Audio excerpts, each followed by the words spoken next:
Hello, friends. My name is Steve, and we're here today for the Friday conversation. Thank you for hanging out with us this Friday afternoon, evening, or morning, or whatever, wherever it is, whatever it is for you, and wherever you are. So, here with a couple of friends. Jolien, you want to kick us off with some introductions? Hi everyone.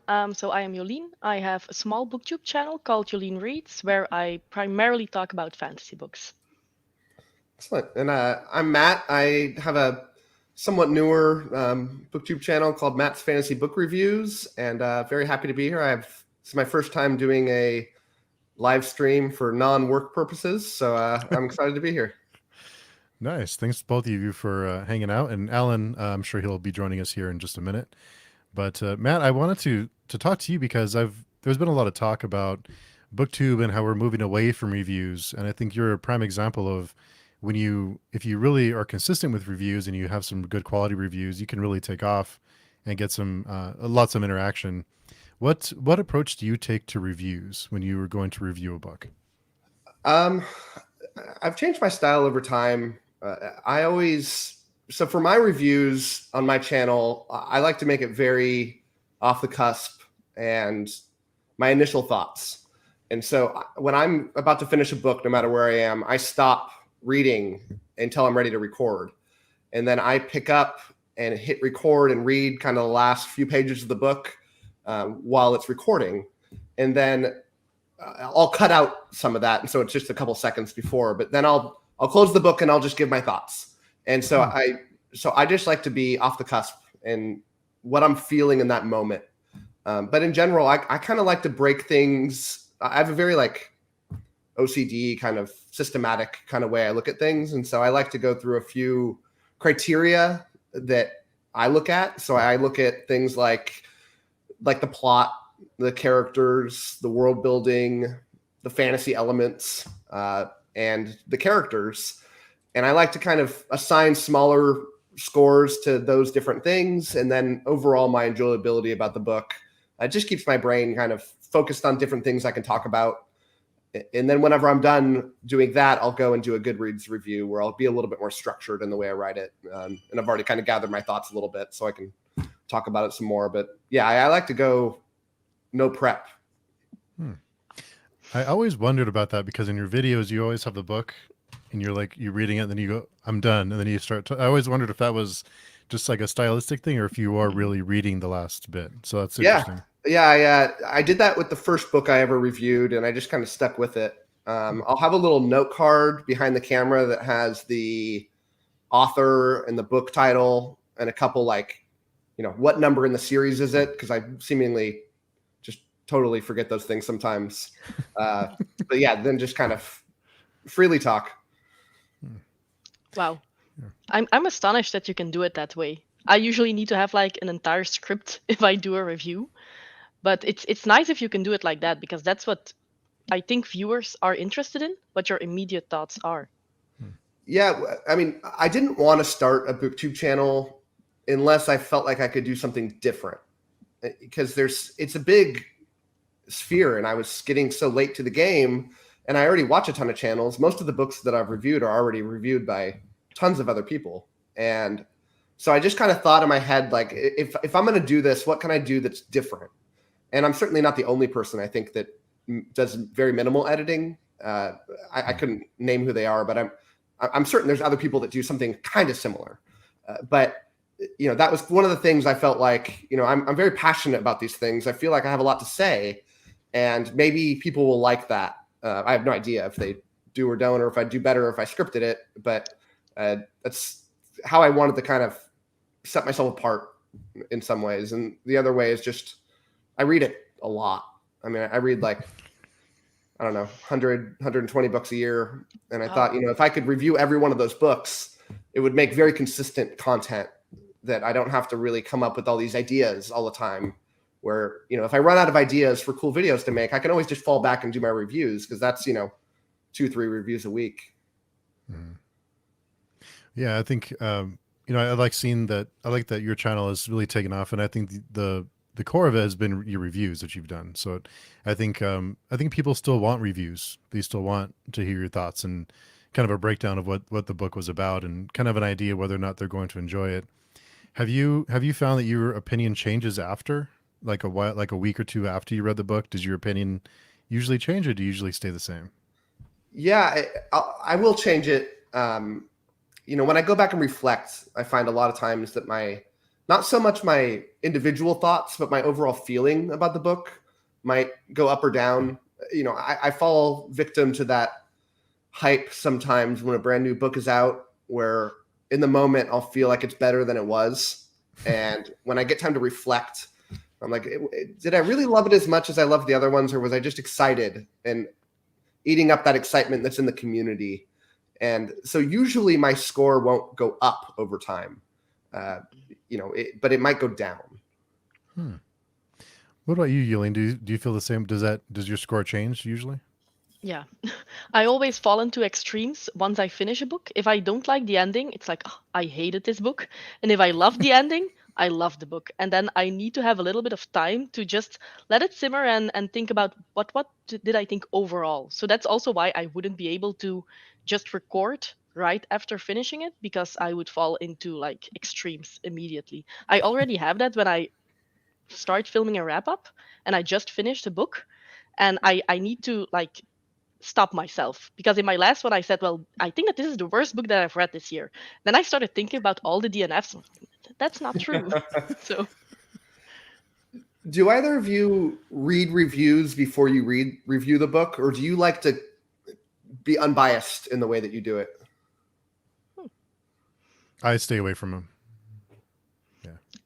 I usually watch them after I have scripted my review, just to see if there's anything that I missed that I like really want to mention. But I never change my opinion. So I always try to have my own review ready before I go and watch some other people or read something on Goodreads. But usually I pick up a book because I have seen a review in the past. So it's never that I have no idea what other people are thinking. Yeah. What about you, Matt? Do you watch other or read other reviews? No, I don't even read like a back cover. I just kind of trust that people that I know like something, and then I'll just immediately shut myself off from even knowing anything about it. And so I like to go in without any expectations, but it oftentimes makes my reviews very different than other people. I can finish a review and then go watch somebody else's and say like, oh man, what did I miss here? Because I feel like I'm the only person that liked it or the only person that didn't like it. But yeah, I'm the same way. I rarely read a synopsis, and the times that I do say, well, I'll read this one, something gets revealed that I regret reading it when I'm done with it. So when you do your reviews, how do you avoid spoiling things for people? It's hard. I don't like to get in. I think the biggest thing is not to dwell too much on the plot. That there's other things you can talk about that don't spoil. And maybe if you're like an extremist, you might feel like it's a spoiler. But if you talk about the characters without saying who they are, but the way they made you feel, and kind of vague without saying names, but there's a character that behaves in this way, or they grow in this way. Or talking about the world, I feel like almost never spoils things for people, and what you liked about the world building or the different elements that makes the magic system so different and cool. And if you talk about the plot, I think really just things that maybe happen in the first chapter, without going much further than that, I think is a good way to avoid it. Yeah. What about I you, agree. Yuli? I think it's almost impossible to remain completely spoiler free. So I read it, I think, a couple of months ago on Twitter, and there was like an entire Discord about, if you say that there are twists in a book, that's a spoiler. And I thought, well, if that's a spoiler, then I cannot make reviews, because then you're not allowed to say anything. If you say that the book was emotional, well, that might be a spoiler as well.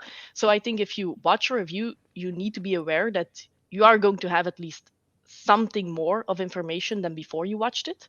But I try to be as vague as possible. Like Matt said, I will not say that a certain character and then say the character name has a certain evolution, but saying that it's grimdark and that you might lose some characters, remain pretty vague. I also try to ask myself the question, what would I like to know going in, just to have a feeling of what the book is without actually being spoiled. but that's why I try to make my reviews shorter now. When I first started, I thought that I needed to have like an entire list and be as thorough as possible. And my reviews for a book were sometimes 25 minutes. While now I think I wouldn't watch that. I wouldn't watch a review of half an hour because I just want to have a general feel. And that's it. So now I try to shorten it. And okay, maybe I miss some things, but I think that the people who watch it know what they're in for. What about you, Matt? Do you try and keep it under a certain length? Or are you muted? Thanks. That was me. No, I don't try to go for anything, but I find naturally my videos all end up being the same length. I don't know why, but they're all in that 10 to 12 minute range that I just can't get out of that kind of sphere. Initially, they were a lot longer, but I think as I got more concise in the way that I said things and learned kind of more about how to talk about things, it tightened things up a little bit. And yeah, and Jolien, you mentioned that thing about people feeling that the twists are spoilers. I hate that. When people get so, it's like, if you feel that, you should never watch any review because Exactly. you'll be spoiled about everything if that's the degree that you're taking things. Because, you know, saying that there's a twist somewhere in the book or towards the end of the book doesn't reveal anything other than something different happens. But there's no way to predict these things. And if you had the ability to predict it, you probably would have predicted it without knowing that. So yeah, I've heard that about my videos too. And I just kind of laugh it off as, yeah, I'm not gonna do that. And it's fair if you don't want to have that information, if you really want to go in blind, but then you also just shouldn't watch the review. Yeah, let's play it safe. Our friend Chris is here. I usually leave it a week or two after finishing before I even think about the review. Kind of let it sink in a little bit. Yeah, I feel like my memory is not that great. So I'd have to really take notes, I feel like, to do that. Because even a couple weeks later, I mean, I'm doing it now. I'm doing my top 100 favorite books of all time. And even books that I read a few months ago, I'll have to kind of refresh myself a little bit on some of the aspects of it before I do that, because I just don't have that photographic memory to be able to. I almost have to get my reviews out instantly. Otherwise, I'm going to mess up.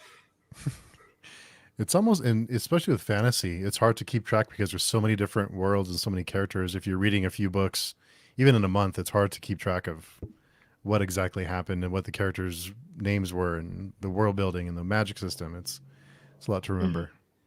Yeah, exactly. That's why series reviews are so difficult for me. Usually, when I first started, I only wanted to do reviews of completed series, but I noticed that the first two books, for instance, I had a general idea, like I liked it, but I didn't really know anything of the writing style. Did it change a lot? No idea. And the review was mostly about the last book. So now I try to do the first of the series because that's kind of important as well, and that's then more in detail. And then the series review is just going to be an overview because I don't remember the first book that well anymore. Is that something you regularly do? Is series reviews? I've never gone about doing that before. I used to, but I'm terrible at finishing series, so it's been a while since I had the opportunity. Can confirm. Don't shame me, Steve. No, just teasing. Was it Raven Shadow? They still have half the last book to go. Yeah. Almost done. I have 150 pages left, but it was the same way 3 months ago, so progress is slow. Yeah. So do you read a lot of books at the same time then, Jolien? Yes, that and a lot of series at the same time. And especially, I usually get behind on buddy reads. So when I don't finish a book in time for a buddy read and a group discussion, I usually put it on hold to start the next buddy read. And then the book that I've put on hold, it stays on hold for a couple of months.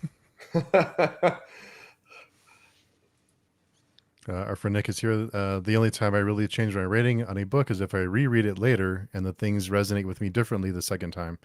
Sometimes you read a book and it doesn't comment with you on the first go. It doesn't connect with you on the first go.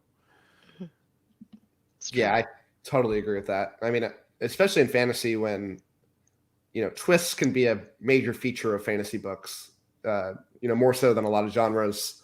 And a lot of books, when you finish it, you might not be enjoying it, but you'll know that if you reread it, that you'd enjoy it more because you have this different understanding now, and you can kind of appreciate things at a way deeper level.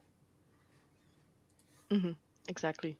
But I think for a review, it's also important to review it after the first time around, because most people have not picked up the book before. So maybe you can then mention, like, I've reread it and now my thoughts are this and that. But the first time, this is how I felt. Yeah. It's hard to find the time sometimes to reread. Yeah. And Matt, you mentioned your list of what was it, 100 favorite books. How did you make that list? Because that sounds like an undertaking. I have a very obsessive personality, and so I have a Google spreadsheet with many dozens of different tabs where I keep track of everything that I'm reading. The scores, the rankings, the series rankings, the book rankings, what year was it made, and all this data that I keep. And so it was really easy because I had already had that list. I already know what all my books are ranked, and I fiddle with it sometimes when I'm bored. And so to make that was simply pressing copy and paste on a pre-existing spreadsheet. Wow, nice.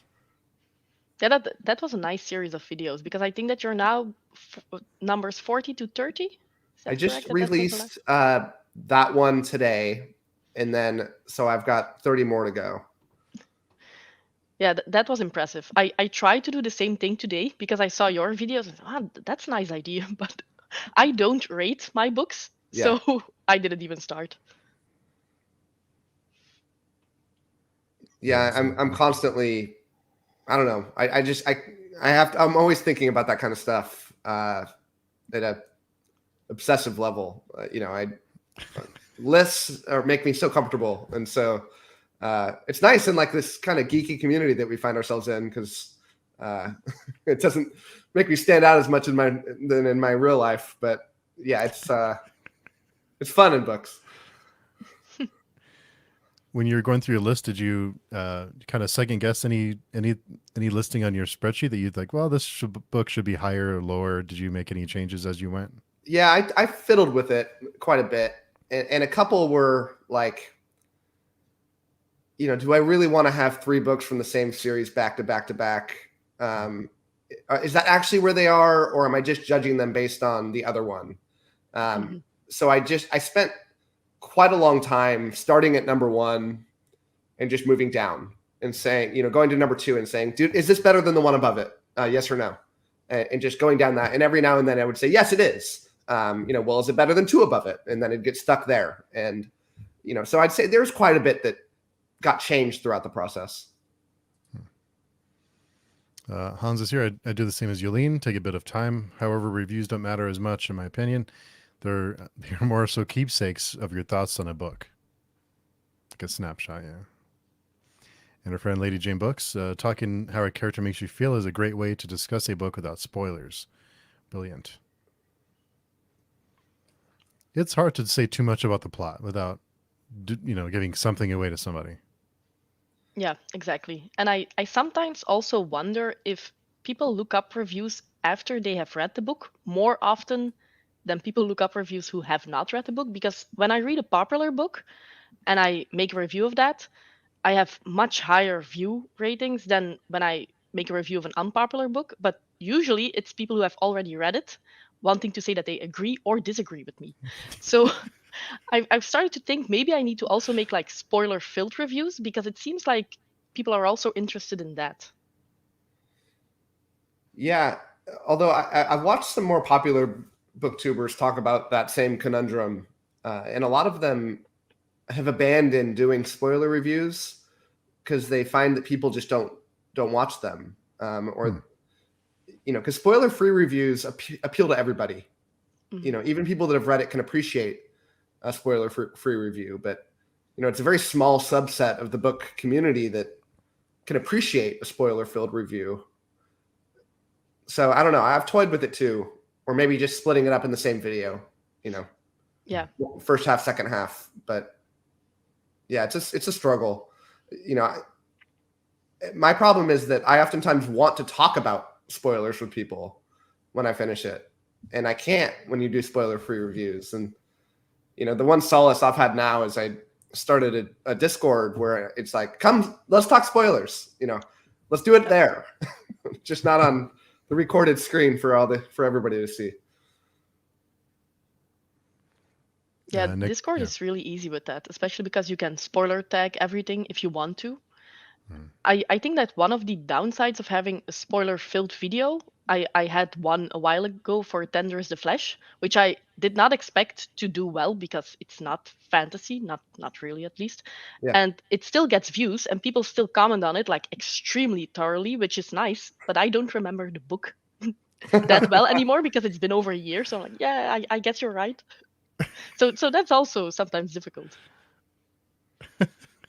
I guess you're right.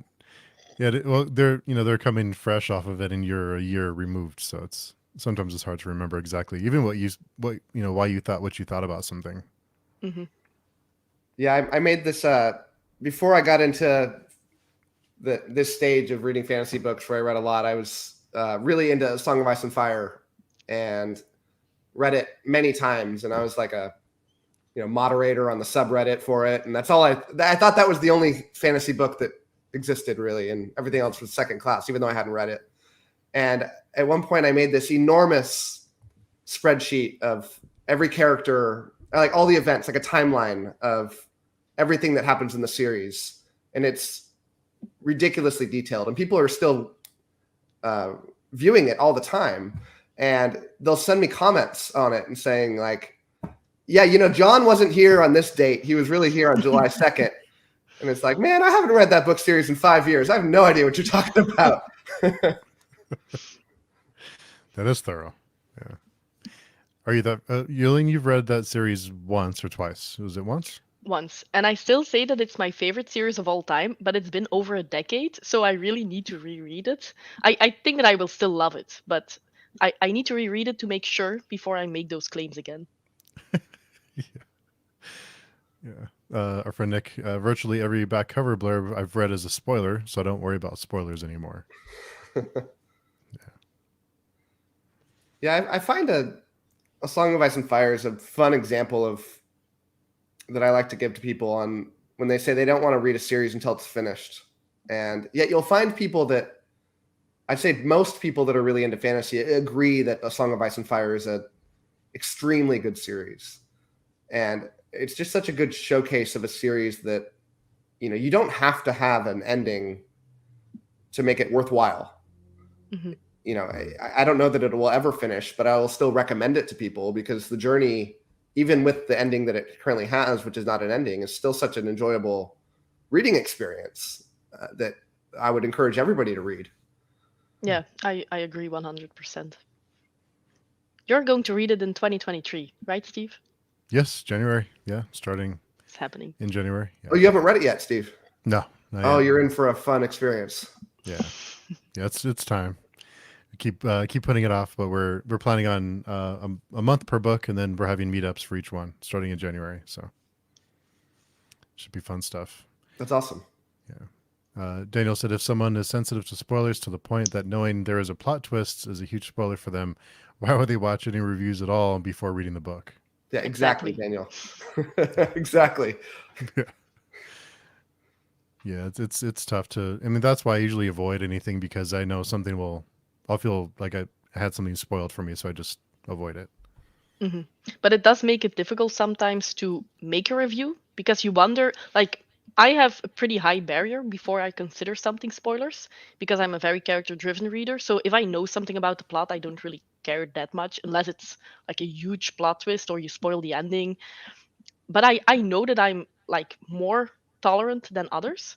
So it's difficult to try to guess like what can I say and what is too much. But you need to say something. You can't just say, well, I thought it was fine. Bye-bye. So it needs to be more than that, right? Yeah. I liked seeing your review of was this the Poppy War, I think it was the last book or the second book. You you're trying to explain what you didn't like about the book without without giving any spoilers, or because I've read it too, so I thought that was pretty funny that you're trying really hard to not spoil it, but trying to convey what you thought of it. It was really tough sometimes. Yeah, that was hard. That was an especially hard one for me because I had a lot of strong opinions about the book. I hated it. And I was trying to convey why I hated it so much. And it was just very difficult to get out because it was so plot driven. My problems were a lot of plot problems, but. And I think especially for a second or a third book, it's difficult. Or did you say in advance, like, I do expect you to have read the first book? No, I don't. I try to make them all non-spoiler. And it gets hard when the series get deeper and deeper. You have to kind of get vague about what you're talking about. And exactly. Yeah. Yeah. I think I might be the only one. I know like one or two other people that I didn't hate Rin, but I'm on a short list of people who didn't completely hate that character. Were you a fan, Jolien? You didn't, did you? Yes, oh, you liked her? I liked her a lot. But I like annoying characters, so she was perfect. You're a fan of Giselle, so yeah. Yes. Yeah. Big fan. Some first law talk there. Aaron says, have to agree about spoilers. Even looking at the cover or title as a spoiler. There's so many books out there. I really enjoy brief reviews to get a feel and see if it's worth considering. Yeah, this was not on a video of mine, but I mentioned in a Discord something about Robin Hobb, the second trilogy, the Life Ship Traders. And I said something about certain beings being in the book. And somebody said that was a spoiler. But it's literally on the cover of the book. So if you watch the cover, if you look at it, you know that those beings are in that series. So I thought, well, this is difficult. If that's a spoiler, Yeah, that happened to me with Wheel of Time. Is I knew nothing about Wheel of Time other than it's so popular that I have to read it. And I was reading it I knew nothing about it. And as I'm reading the first book, just a little bit in, there's this concept of the Dragon Reborn, and I'm like, I wonder who that is, and what's this going to be all about? And then I'm looking through future books, and the third book is called The Dragon Reborn, and a certain character is on the cover of it. And it's like, oh, okay. We're doing that. Thanks, Robert. Exactly. Yeah.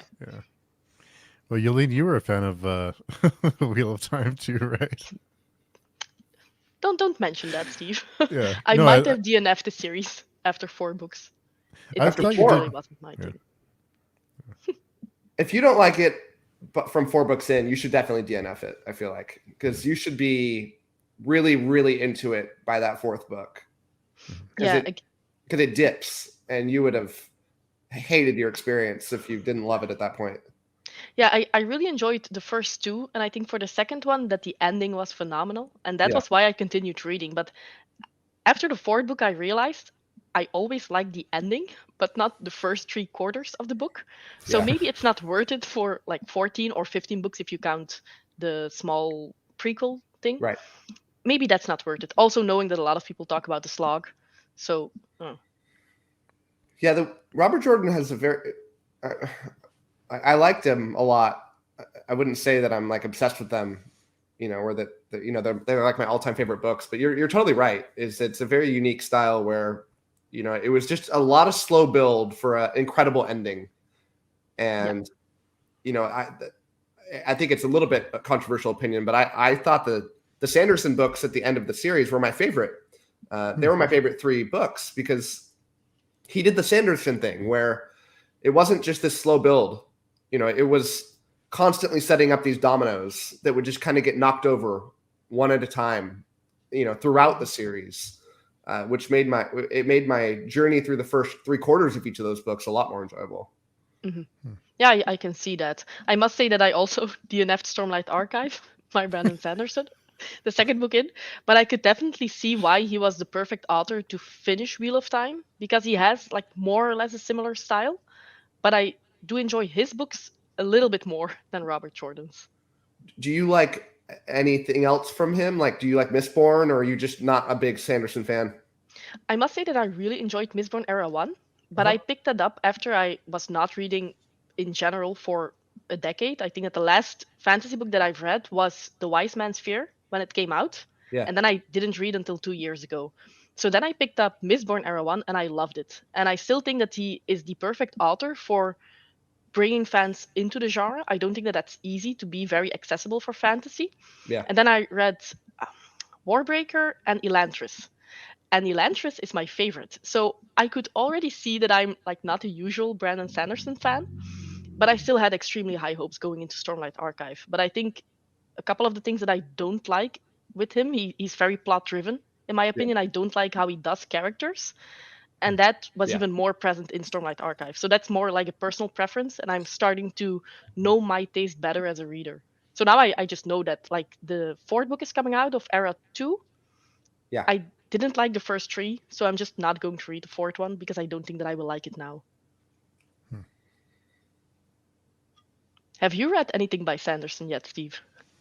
I was advised not to. Taylor from Maybe Between the Pages, and I think you, Jolien, I think you both told me Yeah. you're not going to like it. It's not for you. So Yeah, I don't whenever think so. Jolien or Taylor tells me like you'll like this, I'll read it. But and tell me that you won't like this, I won't bother. But you did a good job, Jolien, with that Wheel of Time video. I thought you were. I think it's hard to talk about what you don't like without being, without going too far. But I thought you did a really great job with it. Thanks. Next week my Why I DNF'd Stormlight Archive video is coming out, and I hope that I'm not too mean, but I always try when I have like a very, I won't say that it's negative, but when I DNF a series, it's not something that I like. So I don't really like to call it a review, because when I do a review, I try to mention the positives and the negatives. And when I just want to explain why I DNF'd something, I only mention the negatives. So I try to be very clear about that. Like, there are positive things. This is just why I didn't like it, and that's it. So I think that that's always like a safe thing to mention before saying all of the negatives. I'm going to predict that video is going to end up one of your most popular videos you've ever made. Probably also the most downvoted one. I think for the Wheel of Time video, I have more downvotes than upvotes. So Really? yeah, there's that. Yeah. Well, I Wow. do think that I was quite civil, but Yeah, YouTube likes controversial takes. Mhm. The algorithm loves it. Even though you could get the people disliking it. I mean, I made a video on, the most overrated fantasy books, and I didn't put a lot of thought into it. And it is by far my most popular video I've ever made. It's brought in like over 1,000 subscribers to my channel. Wow. And it's by far my most disliked video. It's like, 60% upvotes, which is, Not very that low.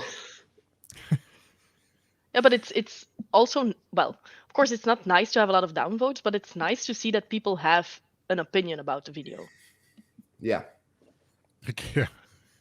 It is tough seeing that 60% though, I'm sure. But it is so weird that whenever I think it's just the interaction that people watch or people react to it or people have, like you said, people downvote and then they subscribe because they're like, I hate this video. I hate what he had to say, but I want to hear more. So then they stick around. So it's a weird thing that happens there. Yeah, it really is. And I also think that it's important to be honest and also mention what you don't like in a civil way and not like completely bash the author. But it's important for viewers to see, okay, that's what that person likes, that's what they don't like, and see that you're not afraid to say both things. Yeah, for sure.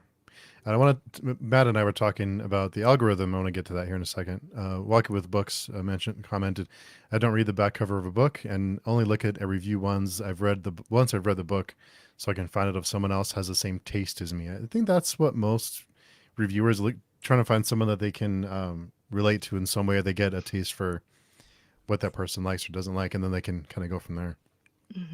Because sometimes bad reviews will spur me to try a book that I wouldn't have tried otherwise. So yeah, exactly. But Jolien, what do you? Matt and I were talking before about how after you hit 1,000 subscribers, that something changes with the algorithm. It just feels different. Is it our imagination, or have you noticed that too? Well, I've been away from booktube for a while, so I try not to look at the algorithm and not to look at the analytics at all. So I don't really know. I haven't really noticed anything. Is it worse or is it better? Maybe it's just maybe it's just in my head, but things felt a little different. It seems like things changed a little bit. But what did you think, Matt? Did things change for you when you hit that milestone? Yeah, I don't know if it was just if the algorithm changed or whether I just started learning what the algorithm likes, and then I subconsciously started making videos that do that. But yeah, I definitely. I mean, if you looked at my graph of my subscribers, it took me, probably about 6 months to get to 1,000, and then That's really good, by the way. Yeah, thinking the same thing. Yeah. But it was a very linear growth. It was the same amount of subscribers per day, pretty much every day, the same amount. And then it just exploded from that point. And so, yeah, it was very dramatic once that 1,000 hit. I can relate to that because now I remember that I think, well, for me, it took a year and a half, I think, before I hit 1,000 subscribers. And then in maybe 2 months, I had 1,400. So that's a big steep incline. And I don't know what happened there exactly. I do know that I just gained a lot of subscribers with my 2022 plan and goals video that I did in December, but I hardly committed to any of those by now. So that's not too good. But I can definitely see that after I took a break, my analytics they're not too good. So I try just not to look at them because it's horrible, to be honest. And Matt, you made an interesting point about kind of learning what the algorithm likes. Even just a word and a title can make a big difference. And it could be the same video, but you title it differently, and it just performs a lot differently. So those little things. That's a good point to make. That it's you start to learn what works and what doesn't work. Yeah, there's little things. I mean, that when you start to, if you really research it and try to learn it, that you can figure out. You never know exactly what it's going to like, but I mean, even like thumbnails. I mean, I will make multiple thumbnails for every video, and then put one on, and then swap it out every 30 minutes and see what it likes, and then figure out one that sticks. And there's changing the title and messing with the title, and you can visually see the differences between some of these things, and it trains you into telling you what it likes and doesn't like when you can play with the different swapping and subbing out things. Oh, that's nice. That's a good tip. I once had a big booktuber look at my channel. He's more into manga and stuff like that, but sometimes he picks some of his subscribers and he looks at their channel and he says what could be better. And he looked at my channel and he said, well, it looks like she makes her thumbnails half an hour before uploading the video. And I felt watched because that was exactly what I was doing at that point. So I did change by now, but I still don't have multiple thumbnails, but I try to put a little bit more attention to it. And that's definitely something. When I looked at my earlier videos, I tried to put as much information in the title as possible, but that's not really how YouTube works. When you're looking at something at the search bar, you need to have certain words there so that your video gets recommended. That's something that I try to learn. I'm still not extremely good at it, but I see the difference. I think the biggest thing about the algorithm is that, my bread and butter is my individual reviews, but they're never going to get me. They're never going to explode. They will always get what they're going to get, and it's chiefly my subscribers that are watching them, and then some other people as well. It's when you talk about many books in the same video that really things start to take off, because now you've multiplied the amount of people that might stumble upon it by, if you do a top 10, now you're, it has the capacity to be 10 times bigger than the other ones. And so the more varied books you're talking about in the same video is really when things, take off. I mean, it'll stay in that getting views thing for a week or two, when normally my review videos will only stay popular for about 24 hours or so, and then it just totally drops off a cliff. And Daniel says, "Nice glass there, Jolien." Thank you. Is that your cherry? Was it the cherry It's Ale? my cherry choof. Yeah. Yeah. It's one of the only beers that I like to drink because it has cherries in them. Nice. So every Friday night I'm allowed to have one. Nice. Nice. And I always hate doing thumbnails. I'm terrible at them. I don't know. Same. It's not my strong suit. What works for you, Matt? What is your goal with the thumbnail? I just I do a lot of research into what other people are doing and what works for them, and not even just in fantasy, just booktubers in general, the really popular ones. Like, what's making it work for them, and can I replicate without just totally ripping off what is succeeding on that level? And so yeah, I use that term lightly, but I borrow a lot of ideas from other people. I'm not the smartest guy in the world. I don't know what I'm doing. So figure out what works for them and just kind of start to do some duplication and figure out, what starts to work. Mm-hmm. What about you, Yelena? What tricks have you learned over the past couple of years? Not that much, but Yeah.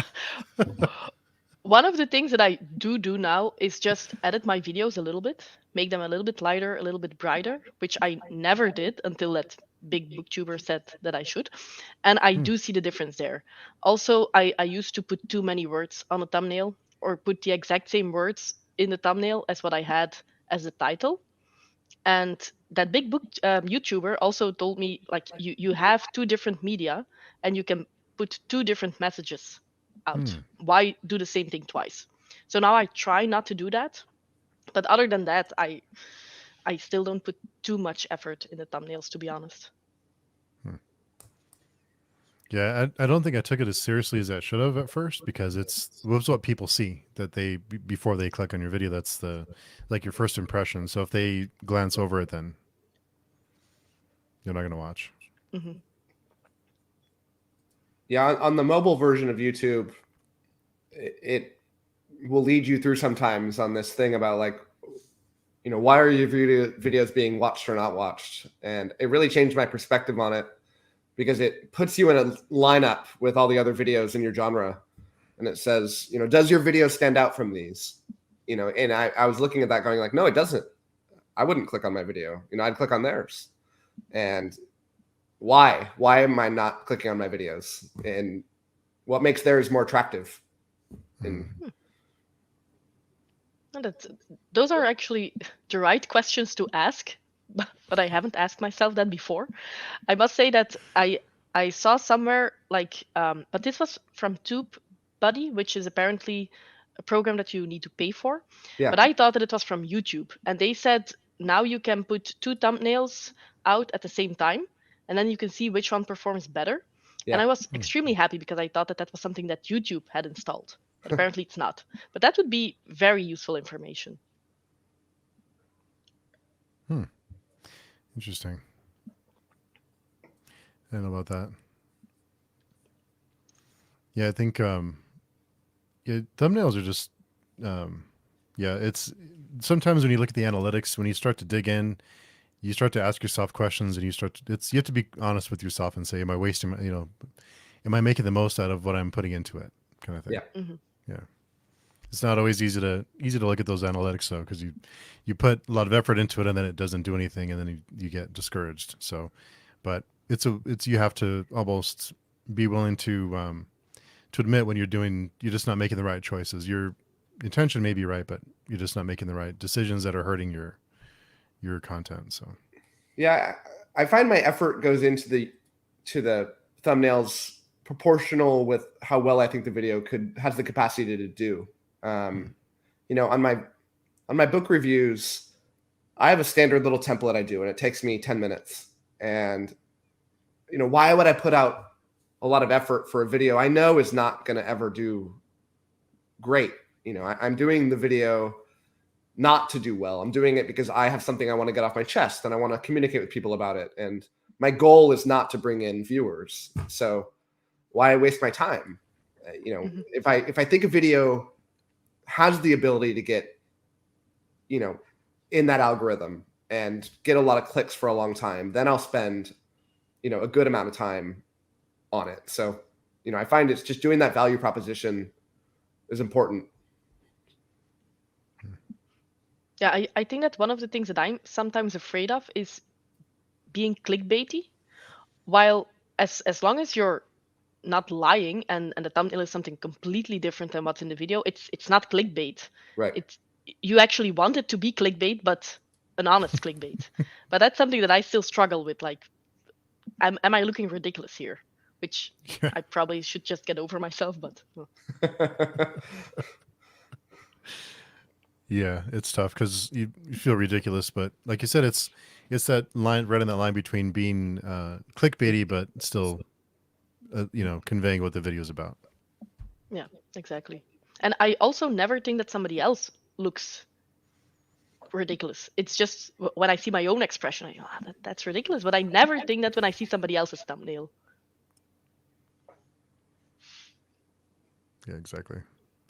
Chadia says spoiler reviews are good for people who have read it, and I know some people like spoiler reviews even when they haven't read it or they haven't, watched a movie or whatever it is. And I guess, but I don't know. It's weird to me, but some people enjoy it.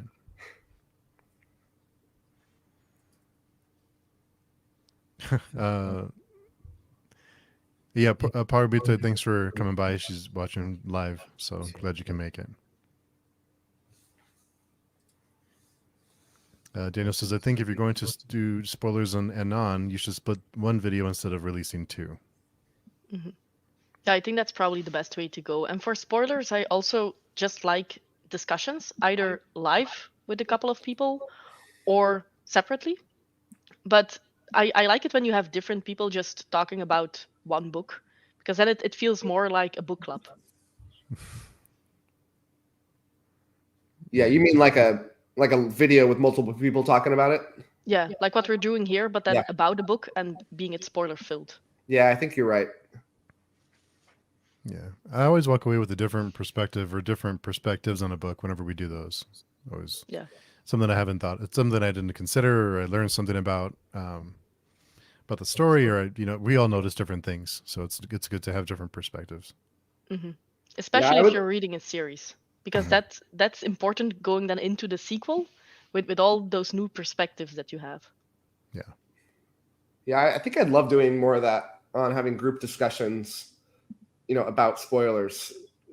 My problem is I just don't have free time on the times that other people do.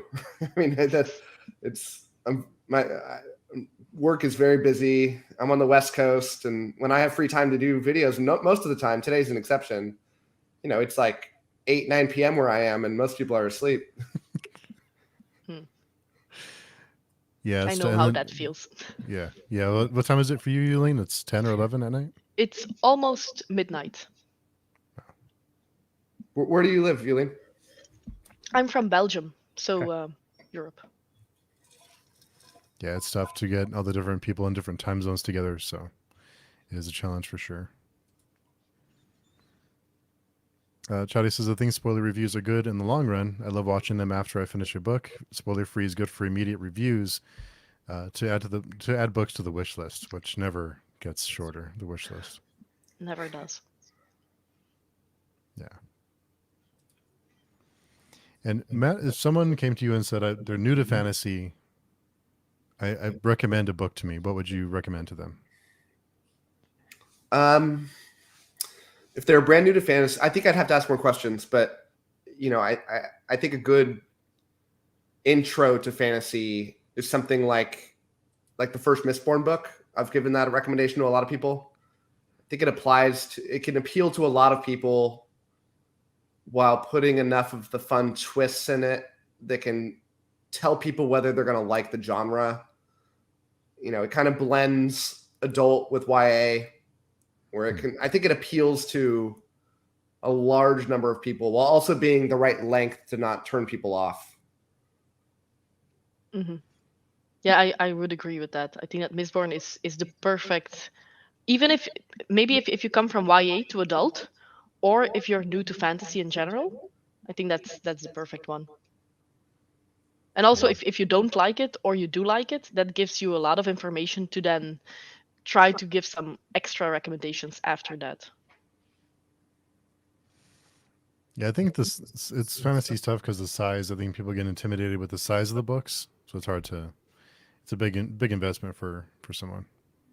What about you, Steve? What's your go-to recommendation? I didn't think about it until after I asked the question. That's a tough one. Like you said, I think you'd have to ask more questions, but I think something like Game of Thrones might be good. Just something that's known and popular. Mm-hmm. Yeah, I think even though I didn't like the series, but John Gwynne is also an author that I think a lot of people could get into because it's fast-paced, it's an easy writing style. So I think that would be a good one as well. Yeah, it is fast-paced, lots of action too. Mm-hmm. Have you read that series, Matt? Which one? Faithful and the Fallen? Yeah.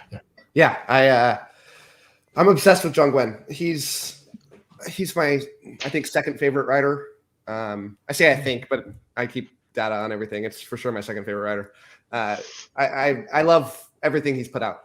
All 9 of his books are high end fantasy books for me. I think he's the most consistently good fantasy writer in my opinion. Do you think if we dislike the original series, the Faithful and the Fallen series, that we will like his second one? No. Okay. The Blood and Bone. What's the new one that he's written? The one with the big wolf on the cover? Yeah. Okay. Yeah. Why am I Shadow of the Gods? Yeah, but it's they got a series name. Bloodsworn. Yeah, I do. So he's written technically 3 different series. He wrote Faithful and the Fallen, which is a quartet. Then he wrote Of Blood and Bone, which is a trilogy, and it takes place like 150 years after the Faithful and the Fallen. And then he wrote this new one, which is a totally different world. And so I would actually recommend people to read the Bloodsworn. I think it's more accessible and it's a better first book. I like Malice a lot, but I think the books got better as they went along. Malice is pretty slow. Okay. Maybe I need to give that one a try because it is Norse inspired as well, right? It is. It's such a fun mix of Norse mythology and fantasy and has a darker tone to it, which I find works really well for him with how gritty he writes. But yeah, that's a wonderful first book. That does sound good. Maybe we have to do a reread, Jolien. Who knows? We might change our opinion. Yeah, who knows? Yeah. Hans says, when I really love a book, essays, discussions, or spoiler reviews are the most likely content watch. And our friend and author Priscilla Bettis is here. I'm with Chadia. Spoiler reviews are great, but only after I've read the book. Mm-hmm. Yeah, I've had some people try to convince me that people enjoy a story more when they know how it ends, and I just don't see that. I don't know. Maybe some people, but I've never tried it, so who knows? But it sounds weird to me. Yeah. I mean, I've been spoiled before, and it always made me dislike it more. Whenever I've been spoiled, I always felt when I got to that moment like this would have been so much better had I not known what was going to happen. It's got to be a personal taste thing. Mm-hmm.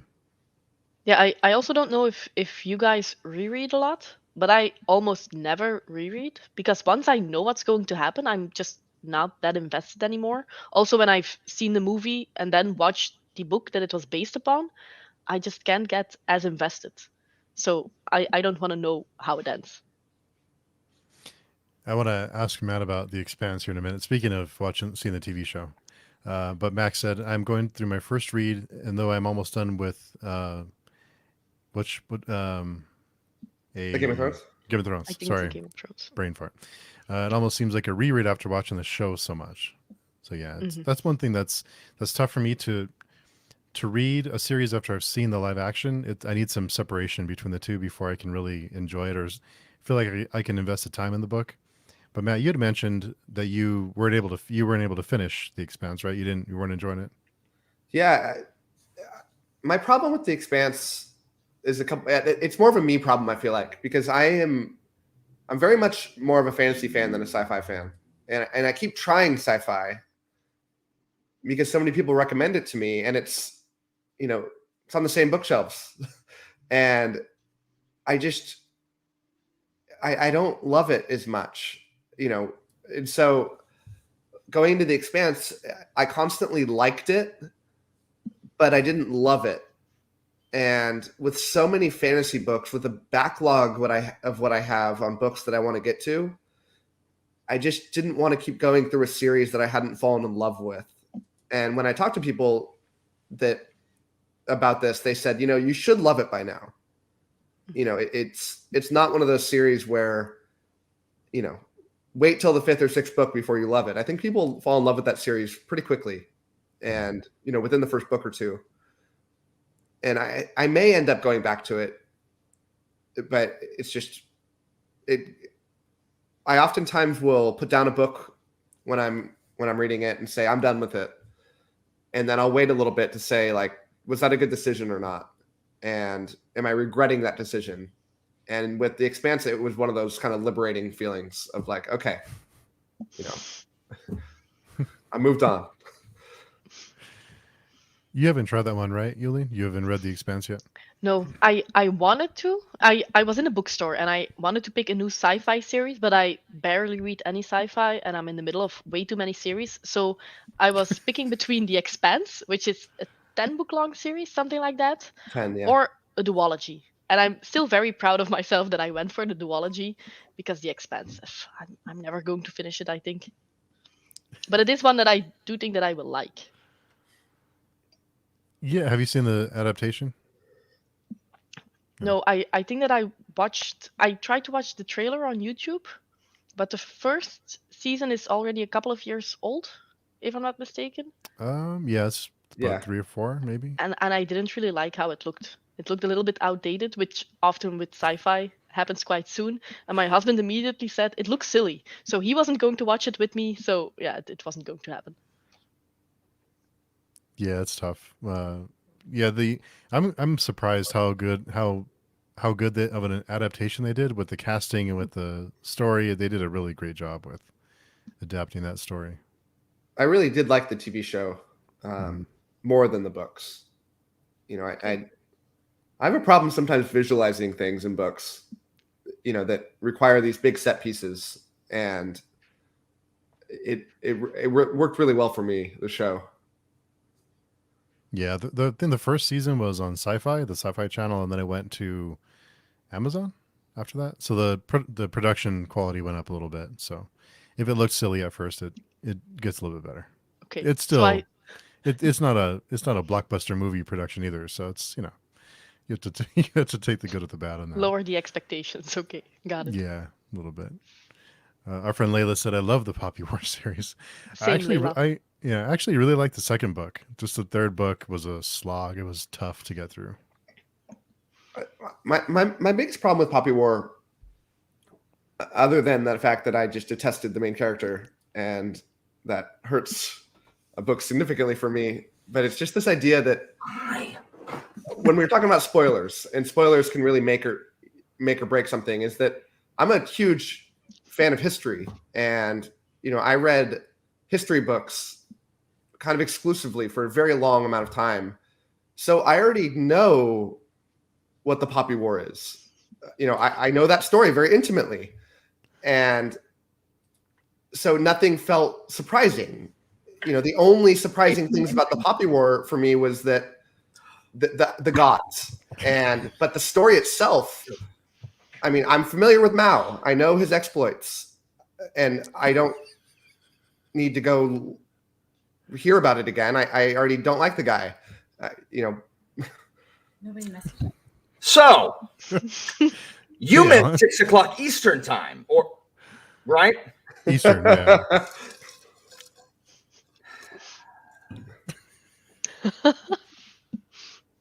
I was talking to Matt before. I always use Eastern time. I'm not sure why. I'm in Mountain time, and I always give Eastern time. I'm in Central time. Okay. Well, glad you can make it. Yeah. so I literally thought we were backstage, and Matt was talking about Poppy War, and I was gonna be like, heck yeah, like Rape and Nanjing. And then I saw comments, and I'm like, wait, what? Yeah, we are live, Alan. So no, yeah. Why didn't one of y'all three message me and say, Alan, where are you? I'd have been like, oh crap. I've been walking around my house like a fool, looking through my D&D manual, being like, I got this book already, gonna mail it back. And hunting around, eating 2 pieces of cheese, like straight from the freaking pack, just walking around, like just living your best life, Alan. Yeah, someone should have messaged me and said, hey, Alan, are you gonna be on this thing? Did y'all just think, oh, dang it, I'm so sorry. No, that's right. I always do Eastern time, so that was my fault. So I feel so bad. Time zones are my arch nemesis. Alan, what's your thoughts on Poppy War? I feel like you'd have some problems with it. I think The Burning God's a bad book. Have you read all of them? I have. I disliked them significantly. Here or not? We're not doing that. Not major. Yeah, that's fine. So I liked the Poppy War because, I mean, again, it was also something I read early on booktube. I liked it because it's based on the freaking like the Opium Wars, and like I'm interested in that time period, the century of humiliation. I mean, not for the Chinese, but I'm just interested in, like, I like the East India Trading Company. I know that makes me a horrible tyrant, but like I like the East India Trading Company. It's fascinating to me, trading houses. Yeah. And so like my major is international studies that focus on East Asian history. So like I also knew about it. But the thing is, I liked it because it was about that. Now I don't like Ren, and I thought Dragon Republic was my favorite of them. And then Burning God was like, I appreciate what you're trying to do, but what if you didn't waste my time with part 2? That literally took forever and then resolved as if we could have just not had this part. Yeah. Yeah. And then the end, like I know what she's trying to do, but one, I knew it was going to happen because everyone's talking about how much they're freaking crying at the end of this book. So I already knew it was going to happen because everyone's like, oh my gosh, because you understand Kwong has the cult of RFK. So like everyone who reads her stuff, like it's everywhere. It's like, oh my, like praise the Lord. I wake up every day and thank the Lord I live in the time of Rebecca Kwong. And I'm like, that's a little extreme. Like I love Terry Pratchett and I still never said that when he was alive. It's just a little much. And I get it. It's the age of hyperbole. That's fine. And I do hyperbole more than anybody. But so I already knew it was going to happen. And like it happens everything happens too fast. I'm supposed to believe that this relationship shatters in a matter of seconds when it's like a relationship that's lasted like. And don't even get me started with like she can't make up her mind on how Neja's characterized. Like in this chapter he's a psychopath. In this one, like who are you, dude? Like is this whatever movie that was M. Night Shyamalan, or is this Identity with John Cusack and Ray Liotta or whatever? I don't know. I think Burning God's bad. Like I think it's a badly written book. And at the beginning, she literally says, oh, sorry, you got to bring your tissues. Like I said in my video, don't tell me what to bring. Like, don't tell me that this is going to be sad. I don't think it's sad at all. I think it's sad about the wasted potential about what could have been an awesome book. But I like the first 2. So I probably don't hate it as much as you do. Yeah, I like the first one. My opinion started to wane a little bit. And then I absolutely hated the third one. It's one of the worst books I feel like I've read in the last couple of years. You know, you have some hot takes though. Like that's true. I was with you that whole video, and then like right at the end, you're like, just to make sure Alan's still watching. Hey, what if I like literally? What if I crap all over the Books of Babel? And so now I've declared holy war. So now man, if I could have you through 9/10 of a video, I feel like that's a good. I was with you because those are some unpopular opinions that you had. I was just like, whoa, does Matt? Like, I guess Matt doesn't want to be on BookTube anymore. He was just like setting the world ablaze. Some men just want to watch the world burn. And that's what Matt was doing. Like, look, all these people, every one of these bloody people in your comments is in my Discord. There's a bunch of them that are my friends. Not one of them messaged me. Not one messaged me. Not one. Joanna, holy war on you. Anitha, that's your last betrayal. Holy war. Tori, holy war. All of these people, any one of them could have said, hey, Alan, you're an hour late. I probably should. I didn't want to be a bother if you were. I just figured you were busy and you had something come up. So I didn't want to be a pest. Like, I'm just stupid. Like, and I was in the bathroom and I was like, you know what? What if it's Central Time? What if it's Eastern Time? And then I was going to check when I got out of the bathroom and I forgot because I started talking about, what was I talking about, honey? I was talking about something that was making me mad. So I was walking around getting lathered up. Anyway, I feel like, I'm not even going to talk about that on the internet because that's a terrible opinion. I'm sure everybody's going to jump down my throat about that too. Anyway, Steve, I feel like I busted into your, like, because you have this nice, like smooth jazz, Kenny G, like coffee house. Like that's your channel. And I literally just kicked in the door and started being like, woo! And just started like knocking stuff over. Like I feel so, I'm gonna let's bring things down. I just busted and started yelling. Sorry about that. Right. No, that's good. No, we were talking about reviews and approach to reviews. What's your approach to reviews that you do on your channel? What I'm what gonna is your make goal? up an hour at a time, man. Jolene and Matt, I'm so sorry I missed y'all's approach to reviews. Y'all have to give me one sentence summary after this. I'm so sorry I'm an hour late. I feel so bad. No, that's no big deal. Glad you can make it. It's no big deal, and yet Steve's never gonna invite me on again. Oh, come on. You Last know that's time. not true. Yeah. You know. It's not true. So my approach to reviews, I don't know. I want to tell people if I liked the book or not. And so spoiler. So what are you laughing at? I don't. Okay, so as far as spoilers are concerned, I can't cover this. Like because again, there are channels that like are just like there's a what is this called? A spectrum of spoilers that you can have. For me, it is always if it's on the back of the book, it's not a spoiler.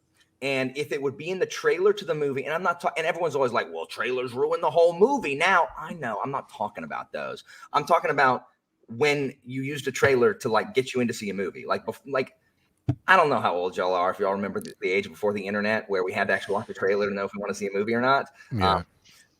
Like if it's on the trailer to get you in to see the movie, I don't consider it a spoiler. Like I don't. So a bunch of inciting incidents, if it happens in the first 2 chapters, it's not a spoiler. Like I'm sorry I ruined the first 30 pages for you. Like did that really destroy the whole experience of the book? And that's fine. People who watch my channel know that. Like I don't apologize for that because otherwise I can't talk about the book. Like I personally can't. I know other people can. I am not skilled at it. I have to reference like the things that happen. So that's and then I take notes in a little journal thing.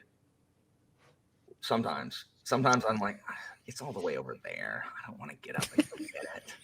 And so then I'll dog ear a bunch. So no. Now you're definitely not getting invited back. Crap out of a book if I don't have my journal on me. Just dog ear. And then I'll write the notes later. And then I try to. Sometimes I end up talking so much about like the thematic stuff that I forget to say what the book's about. And I'll be editing and I'm like, I never said what this book was about. I just said like, it really discusses like the problem between revolution and it's whatever. It's like, well, it has other stuff too. Like, and you could read the Little Red Book and be about revolution. But I don't know how to talk about it the way people like Dr. Philip Chase do. I was never great at writing those kind of academic analysis papers anyway. Like I say words like crap in my review. I'm like, yeah, and I don't like that crap that this guy does. This guy's a douchebag. Forget him. That guy can get out of the thing. And so it's not like off the cuff because I do have notes. Like I'll look at a point and I'll try to find all the points that like. So if I'm talking about like revolution, like with Fury Song, I have a bunch of notes about how I think she writes really good realistic revolution. So here are the things about that, and then I will talk about that, and then I'll just stop, and there's a big gap in the footage, and then I'll look at my notes again and be like, okay, now I need to talk about this thing, and then I'll talk. But my approach is like, I don't know. I want people to know if they like the book or not. And the thing is, when you watch BookTube enough, you end up like figuring out if people are, like Anitha. Anitha likes every book I recommend to her. So like it is in Anitha's best interest to read the stuff that I read because, you know, and I do the same thing. A lot of times I'll read stuff that people like and I'm like, I don't like this book. Like, why do you like this book? But I'm still friends with them. Like, I know most of my friends read crap. Like, and you know, I'm like, this book sucks, but I guess I'll read it. So I don't know how to answer that question. Do you prep very much for your reviews, or do you kind of just take your notes and then just run with it? So I reread my notes because I'm bad at filming. Like Matt, I don't know if you've been seeing my comments. Like, y'all need to watch Matt's channel. Dude predicts when he's going to finish it. He's like, I'm going to read this. I think I'm going to give it 5 stars. I should finish this on November 8th. And I'm like, there would be no point in me doing this because I will never read it in the time that I say I'm going to read it ever. It's impossible. I can't do it. I said November 8th. The only thing you can guarantee is that it's not going to be done on November 8th. That's the only thing you can guarantee. But the thing is, I love that kind of regimented. Like, I love that structure, and I had a lot of that like when I first started BookTube, and then I'm like, I can't do it. I'm lucky if I get through this one book. So because I don't do reviews right after I've read it, like you do, which is. I should do that. I don't know why I don't. It's because I don't want to, because reviews are hard. Reviews are hard to film, and I don't want to do it. I don't want to do it because it's hard, and I have to do hard stuff all day in my job, and all I want to do is read and play Dynasty Warriors 7. That's all I want to do. I don't want to film a review. And so I get a backlog, and so I have to read it over, and then I just talk. I know, like Leslie, Nerding Narrative, she will, if she messes up, she will go back and refilm like the whole segment. If I mess up, which I do, I just go, like, my blooper footage is all me going, oh, because I've messed it up again, pause, and then I'll start like 2 words back. But otherwise, I just kind of run my mouth. Sometimes when I'm editing, I'm like, hey, there was a better way to say that, idiot. But I'm like, oh, well. And sometimes I'll say things and I'm like, this is the internet. Could that be taken the wrong way? Yeah. Sometimes it's not worth it to find out, so I'll cut it. Sometimes I'm like, it's me. It's probably fine. I have Asperger's. Like, it's not my fault. And so, like, yeah, I just read my notes and then just talk. I'm not good at preparatory work because if I have to prep a lot, I'm not going to do it. This is why I struggle with like those really cool, like in-depth videos that a lot of people do. Like, we're going to do a deep dive into like that. And I'm like, I would love to do that. That's too much work. Like like I already have to be making freaking slides, PowerPoint slides for school and grade papers. It's like I want to do it and I will. It takes me like 6 months to do a video because I will work on it. Like when I have like a burst of energy, I'll like do like, you know, if I want to deep dive on Sam Bimes, which I want to do from Discworld, like I want to do a Sam Bimes deep dive because Sam Bimes is my like favorite fictional character, like, and he's my hero is Sam Bimes. So I want to do that, but it's going to require me combing through the books again, and it's just so much work. Yeah. And so like if I have a good day, I'll be like, okay, let me look at guards, and you know, so it'll just take forever. Does that answer your question? I don't know if it does. Yeah. No, I hate editing. I just refuse to do it. I try to go first take. You know, I love watching people that do that. Like Brian Lee Durfee does that really well. I love how he will often mess up something and be like, all right, we're going to edit that out afterwards, knowing full well that he's never edited anything in his life.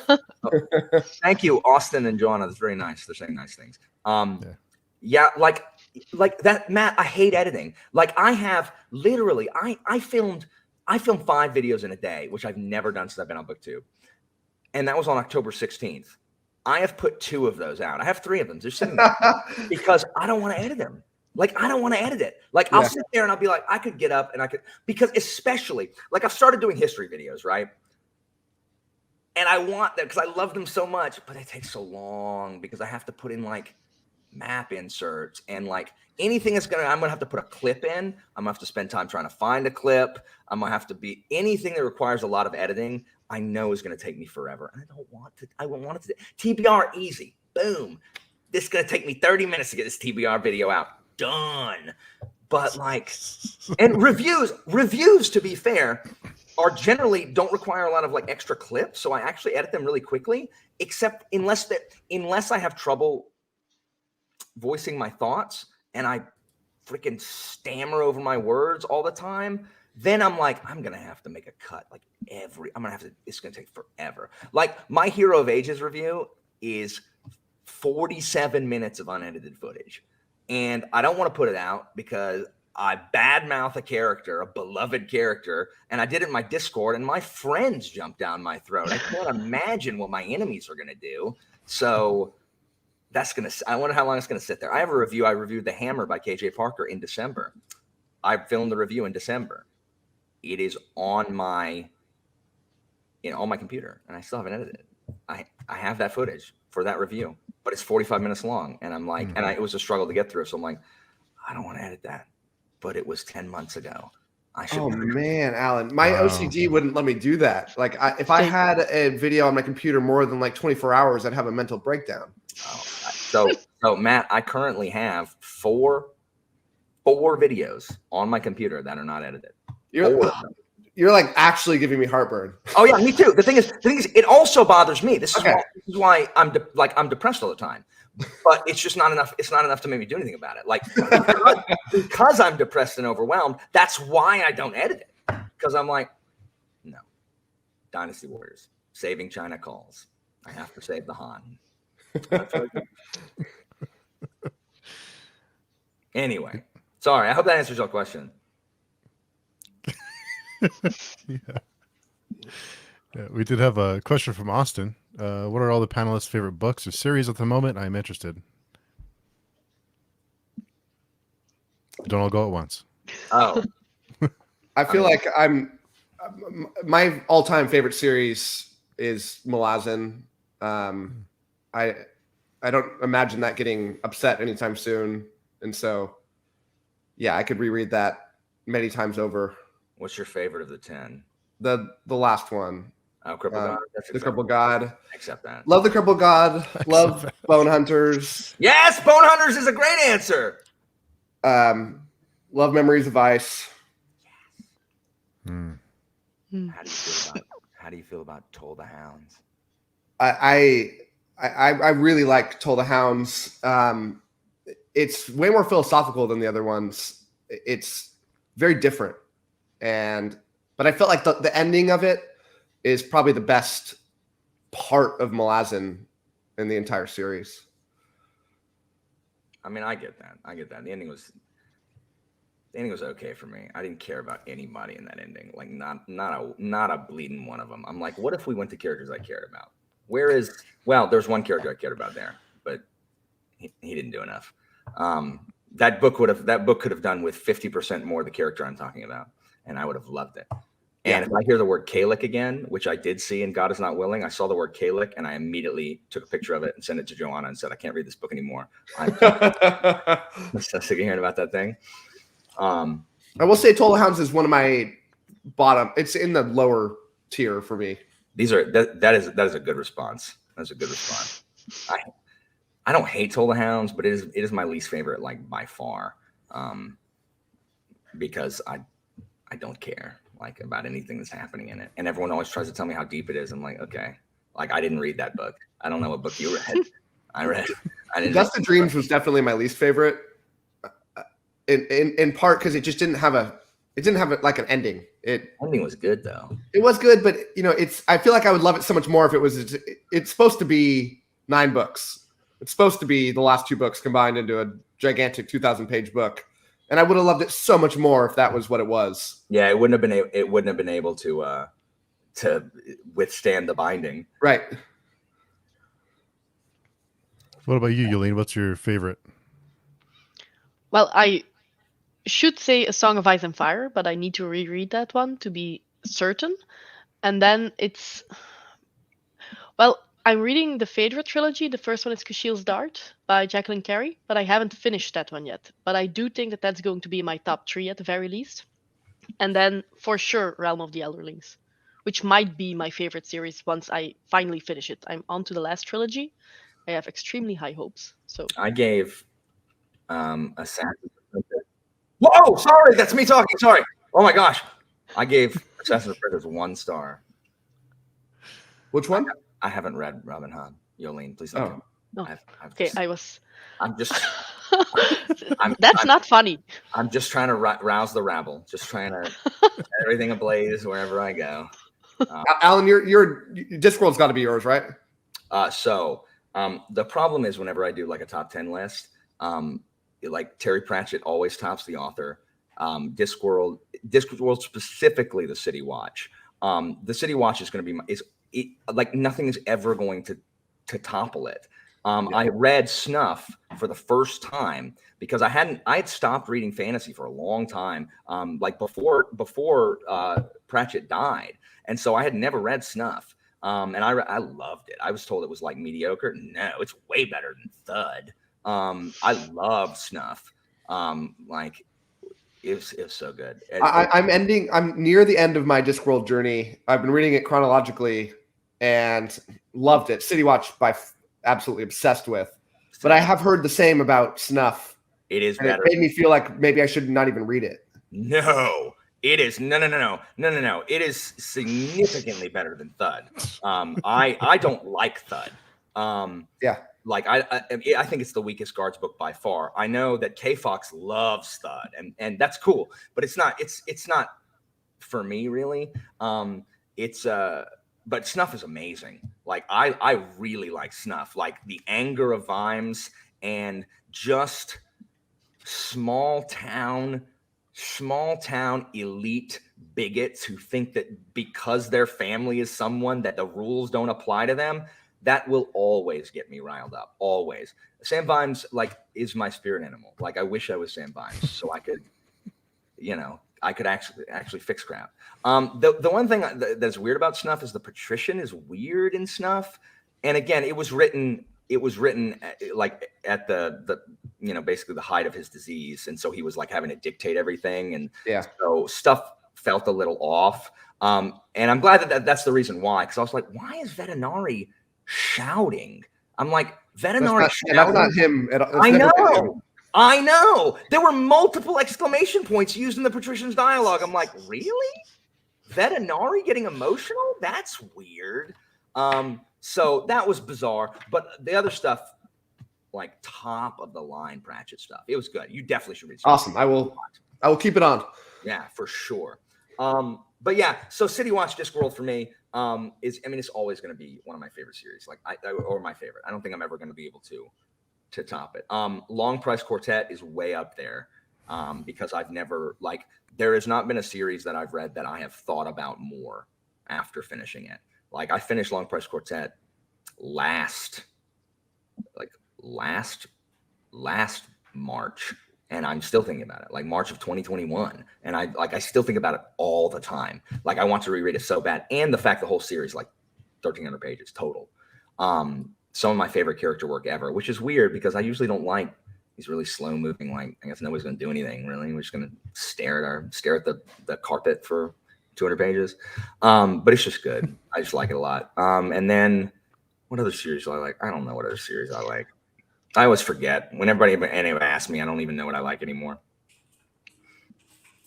But what about you, Steve? Oh, there was a. I'm sorry. That sounded aggressive. I didn't mean it to be. No, I know. I think Derry had a question about how I feel about reading A Song of Ice and Fire as a newbie starting in January. You've never read it? No, not yet. Oh, that'll be fun. Yeah, starting in January. So I'm a little bit concerned because if I watch a live adaptation then I read the book, then I have a hard time engaging with the book too much. The Expanse is probably an exception because it's so close and they're really easy to read. So I'm optimistic. I like the story. So I'm optimistic about it. There's enough that goes on in A Song of Ice and Fire that they could not fit into the show that I think you'll find that it's different enough that I think you'll find a lot of enjoyment out of it. It is very different. I watched the first 2 seasons of the show, and there's a bunch of different stuff. The books are better. They had to cut out a good amount. I mean, you would have never been able to fit a book into a season like they were trying to do. Mm-hmm. Derry, I didn't say you said Snuff was mediocre. I said other people did. Like the reviews and stuff said it was like mediocre. Never you, Derry. You wouldn't say any Discworld book is mediocre. Even Pyramids, which is a bad book. Didn't you like Pyramids, Matt? I love Pyramids. That's not an opinion that anybody can have. Like that, who paid you? Like that cannot be a not bought opinion, Matt. Like you liked Pyramids? Oh man, I really, It's I'm really so bad. I really enjoy Egyptian history, and So why not read an Egyptian history book? This better. well, yeah, Pyramids is so bad. Now I've read Pyramids one time, 15 years ago, so it's possible I won't hate it quite so much this next time. Important. But I give it a 1 star, and I like go out there and like throw tomatoes at it just because. But I will read it again. yeah. I mean, Alan, this is true, but this is also coming from a guy that doesn't like the Powder Mage, and so I don't know that I could ever, trust your opinion on books. Oh, shots fired. Matt, I just want to upset Alan. what?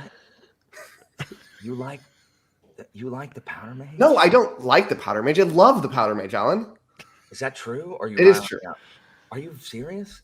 I will admittedly say that I have not read other Flintlock fantasy books. Can you tell me why you like the Powder Mage? I need to know, Matt. I'm going to put you in a glass jar and study you. Like I have to know. Yeah, I'll tell you why. Because the plot is awesome. The characters are awesome. The magic system is awesome. The world is awesome. You keep on saying that word. I do not think it means what you think it means. Alan, do you have a Flintlock fantasy book that I should read that will make me say I don't know what I'm talking about? You should read. I mean, no. Okay, so here's the thing. I haven't sold 1 million copies of a book. I don't have a book that's got 265,000 ratings on Goodreads. And so you know what? More people like Powder Mage than don't like it. For some reason, I'm still reading Powder Mage. I'm still reading because I want to like Powder Mage. Like I desperately want to like Powder Mage. The first chapter of Promise of Blood is so good. It's so good. So good. And even the first several chapters, and then all of a sudden something happened. And I'm like, what is the book I'm reading now? Did the same person, did Sanderson write the first part for him? And then he took over afterwards? Because I'm just like, I don't know what this book is. And then the novellas, Matt. I've not tried I don't read novellas. I just won't do it. Don't. Because the novellas, they're every noble in McClellan's world has one personality trait, and it's the utter disdain for commoners. That's it. That is their defining trait. They hate commoners. They're going to tell me how much they hate commoners. That it's so bizarre that I'm just like, y'all know that nobles thought about other stuff besides how much they hated poor people, right? Like they did. Like they probably didn't actually think about nobles, poor people at all. Like they're not like why. I mean, you say this, but I feel like if you were noble, you would also hate commoners, Alan. I don't think you think about them. I think you think about them the way that. Do you think about a lamppost when you walk past it? I don't, because I'm better than a lamppost. And I think that's what. Anyway, what really got me is the Siege of Tilper. It's bad. I'm like, he has. These did not edit. These are self-published. The Siege. The guards get off the wall because it's raining. You don't pull the guards because it's raining.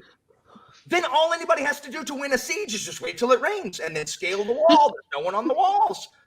It's like, dude, come on. And then there's one called Hope's End. And what it is, it's a forlorn hope. There's a word for it. When you create a breach in the wall and everybody's running through and everybody's getting killed, it's called a forlorn hope. That's what it's really called. But he calls it a Hope's End.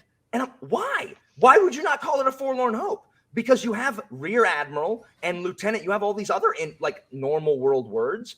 Why are you calling it that and not it's called a forlorn hope, McClellan. It hasn't. Why are you renaming it?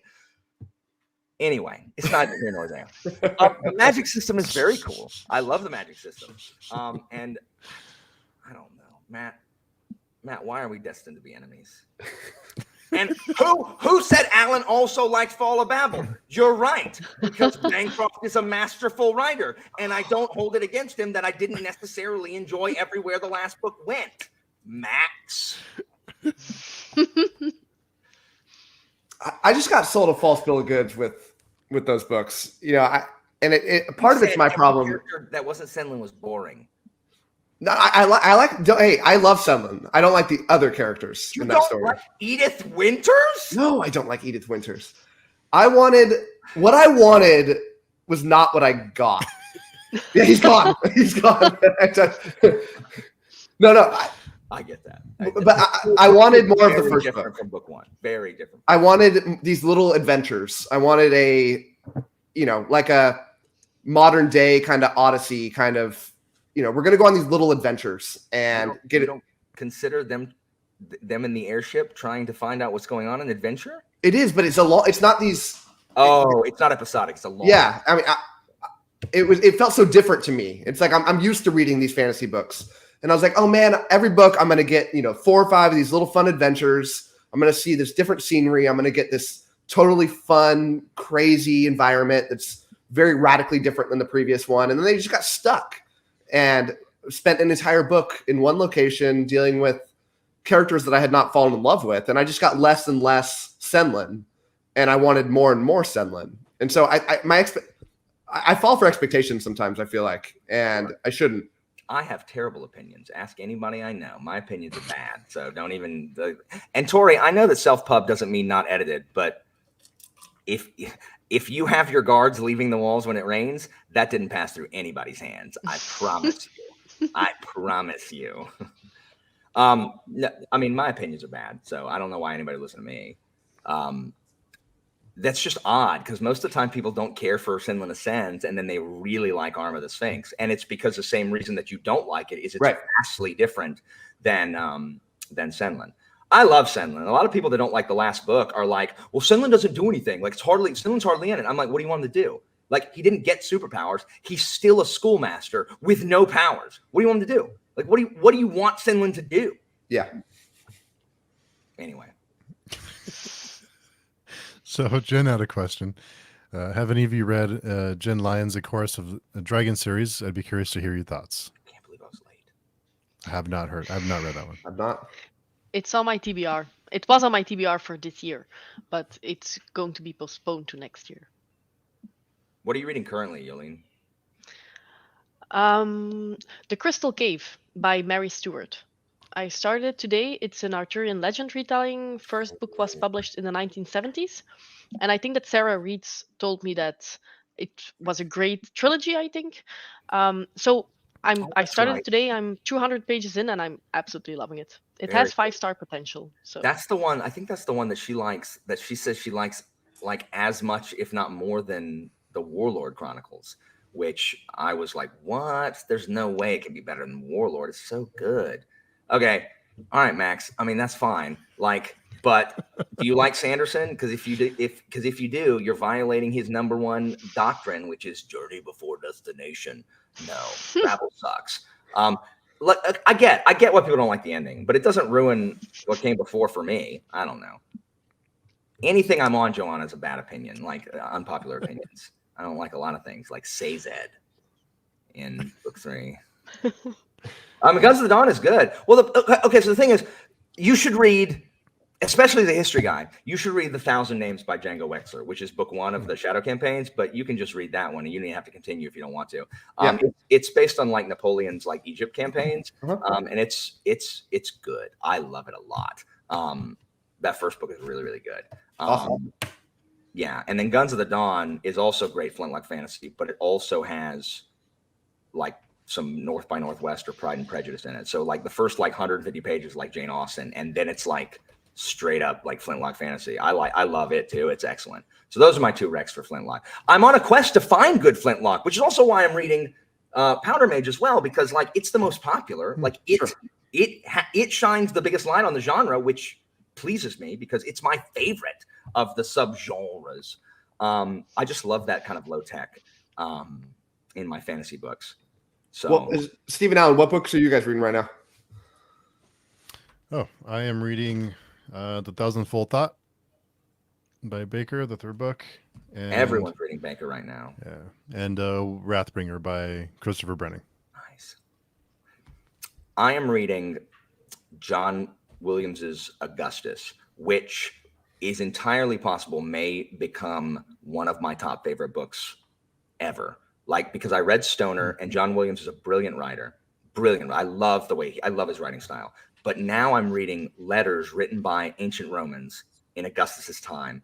I'm reading a letter from Cicero that is made up, but it has like the pieces, like, you know, he's saying like Augustus is nothing. He's just a boy. Cicero really did say that. And I'm reading it, but it sounds exactly like I would picture Cicero sound. Like, I think the boy admires me. Of course you think that, Cicero. You're a twerp. And the prologue, like the first 3 pages, is a letter from Julius Caesar to his niece about his great nephew Octavian. And in 3 pages, he captures the brilliance, the arrogance, the political like masterclass, and the anger that's of Julius Caesar in 3 pages, in a 3-page letter to Attia. It is so good. And then, you know, there's only 2 letters from Caesar before he bites it, which sucks because I love the Caesar letters. Anyway, because that's my, you know, that's my bailiwick, you know, freaking ancient Rome. And it's John Williams. If it keeps going the way it's going, like this may be a new like all-time favorite book for me. And I don't want to be like that guy who's like, I've read 30 pages of this 300-page book and it could be an all. Like, I don't want to be that guy, but I'm going to be that guy right now, just because I think it might be. If not, I'll be like, you know what, it was really, really good, but it didn't reach the heights I wanted it to. But right now, I'm really, really, really enjoying it. Nice. I just picked up what was this? Oh, Guns of the Dawn. Yes. Yeah. Yeah. I'm a sucker. Yeah. It is so. I love the Jane Austen part. I'm like y'all should be together. Like, stop fighting. And then it's like, oh, everyone's being shot in the swamp. That's awful. Will she come home alive? It's so good. I like it. Who? Samwise? Samwise. I mean, Master Frodo. Samwise is personified luggage. Like, that's what he is. He is a suitcase that has a soul. Have you all read Lord of the Rings? When I was in 7th grade, it's been a long time since I read Lord of the Rings. Yeah, I read it actually for the first time not too long ago. And that was one of your hot takes, right? Man, people hate me for that take, but what? You didn't like it? No, I liked it. I think I liked it a lot, but I don't think it is the greatest fantasy book that's ever been written. I'll high five you there. I think it's the most important fantasy work that's ever been written. But I contend that a lot of people love that series because that's one of the first series they read when they were a kid, and they are left with nostalgia. And if you read it for the first time after reading a bunch of fantasy, you're gonna say like, yeah, it's good. Yeah, it's like everything in Lord of the Rings feels generic, and it feels generic because it defined the genre. That's not its fault. But like, again, like, we're so far past that. If you've read a bunch of other stuff prior to that, it does. It's like, okay, which of these plot points can I not predict at this point? You know what I mean? And I mean, it's good. Like, I love the movies. I don't love Tolkien's writing style. But I mean, I think I don't know. I agree with you. I mean, it's not my favorite, but I don't like Star Wars either. So yes, thank you. I'm not alone. No, Steve. Yes, thank you. I literally thought it was just me in the universe. No, it's the two of us. Bless you, sir. Bless you. Like, I'm glad I found someone else. Same thing. I'm like, hey, what if I've read better science fiction than this? Oh, because this was really, this was kind of like, this was one of the early space operas. Like, everything else is a Star Wars ripoff. I've seen like a meme of like the Final Fantasy plots. They're all like Star Wars with something else in them. So I appreciate what Star Wars did for the genre also, Star Wars and Star Trek. I just don't, it's just not my thing. Like, I don't care. And I wish I did. Well, it's also popular, which I guess, but I didn't like it when I was younger either. So no, It should go away. What about you, Yulene? Are you in the universe with us, or are you a fan of Star Wars? I've never read any of the books. I disliked the original trilogy, the movies, the older ones, and then I actually liked the newer ones Ooh, with that's a hot take. I really liked them. And then I never watched the newest ones because I'm just not that into that world in general. I never grew up with it, so I guess that I also don't really have the nostalgia aspect. Hmm. Yeah, I mean, yeah, I mean, yeah. I had the same problem with like Princess Bride. I saw Princess Bride for the first time in college, and I like it. I think it's a great movie. But like, I mean, it didn't change. It didn't change my life. You know what I mean? Like because I didn't watch it when I was younger. Like Mhm. it's one of those. I think Princess Bride is another one of those things you watch when you're younger, and it has, you know, I think the Dritz books are really good. I think, but I mean, I read them a long time ago, and that was my first foray into fantasy. Is that stuff? So I have a fond place for those as well. So Nostalgia can just hit us and for sure, make us feel certain things that aren't real. I mean, and I find that people oftentimes have this impression that, you know, something was great, and so that means it's great forever. And you know, things get better over time. I don't think you're going to find a lot of film buffs that claim that like Citizen Kane's the best movie of all time now. You know, it's good, but it's good because what it did for the entire movie industry. You know, but I will still hear from endless people that say Lord of the Rings is today the greatest book of all time. I mean, like I understand where they're coming from. I understand where they're coming from, and I'm not trying like, and it's hard because you don't want to sound like you're just trying to be the hipster douchebag who's just trying to like crush on the old greats or whatever. It's like I'm not. It's just to me, it's not super interesting. No, it's not. It's not bad. Yeah. Like everyone's like, "You're watching Rings of Power?" I'm like, "No, like I don't care. Like I don't care. I don't care." Don't Like, bother with and I'm not trying to not do it because it's popular. I'm not trying to do it because I don't care about Lord of the Rings lore. I just don't. Same thing. Are you watching Andor? No. Have you seen like are you gonna watch? Are you watching Baby Yoda or whatever? I'm like, no, I don't care. I don't care. That's officially the name of that show, Al. What's it called? It's the Baby Yoda one. The Bounty Hunter. The Bounty Hunter. Mandalorian. Oh, that's right. I thought it was called Boba Fett. No, is that Boba Yeah, Fett? it's Boba Fett, right? Or Whatever, Baby Yoda. It's called Baby Yoda the merchandise. But yeah, I don't. The problem is Marvel thinks that I'm interested in their shows too. Wrong, Marvel. Wrong. You guessed incorrectly. I don't care. And if you're going to make me watch TV shows before I have to watch your movies, I'm not going to watch your movies. You're not going to bully me, Marvel. I'm not going to do it. I'm just not going to watch your stupid crap. I have other stuff to do. I'm going to go watch Remember the Titans again. Yulene, you were excited about Rings of Power. What were your impressions of that? I stopped after the 4th episode. Hmm.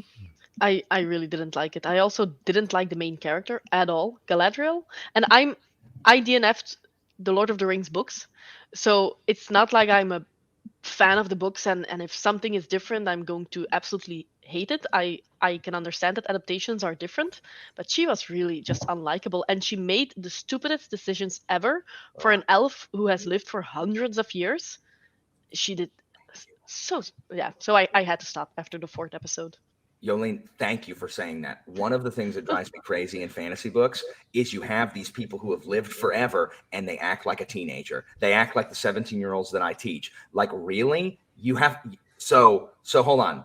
In 400 years, you're acting the exact same way as my 17-year-old humans. Like, do you not like, is there no kind of like your emotion isn't dulled? Like, I'm certain that if over 400 years I watched Remember the Titans thousands of times, I'm fairly certain I would stop being moved by the speech where he says, "Remember forever the night they played the Titans." I think I would become immune to it. So eventually, like, surely you would have to.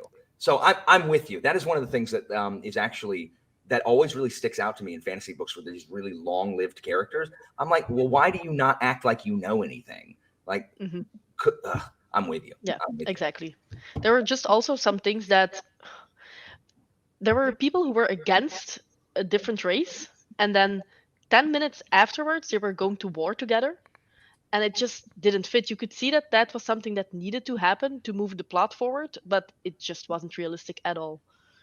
Plus, I was watching House of the Dragon at the same time, and it was just very jarring to see the difference in quality between those two. Yeah. And Aaron, 100%. Like, I don't care that everyone likes Rings of Power. Like, it doesn't, like, I don't know why people get so bent out of shape on the internet. Like, I don't. Maybe it's just become an old man by this point, because, like, okay, guess what? No one likes KJ Parker. Oh, well, like, I guess my life is ruined because people don't like the freaking book I like. Like, I don't understand that. If people like Rings of Power, cool. I'm glad you like Rings of Power. That's awesome. Like, I didn't watch it, so I don't really have an opinion. Now, I'll say I hate it, even if I haven't seen it, but I'm just trying to, like, you know, stir up trouble at that point. But, like, I don't know why people can't just not like stuff and like stuff. Like, look, I don't hate Matt because Matt loves Powder Mage. I don't even hate Matt because he has the wretched opinion that books of Babel are bad. You know, like, it doesn't matter. Like, it doesn't matter because he also really likes the Night Watch. Not the show. Have you read Night Watch, the book, though? Yeah.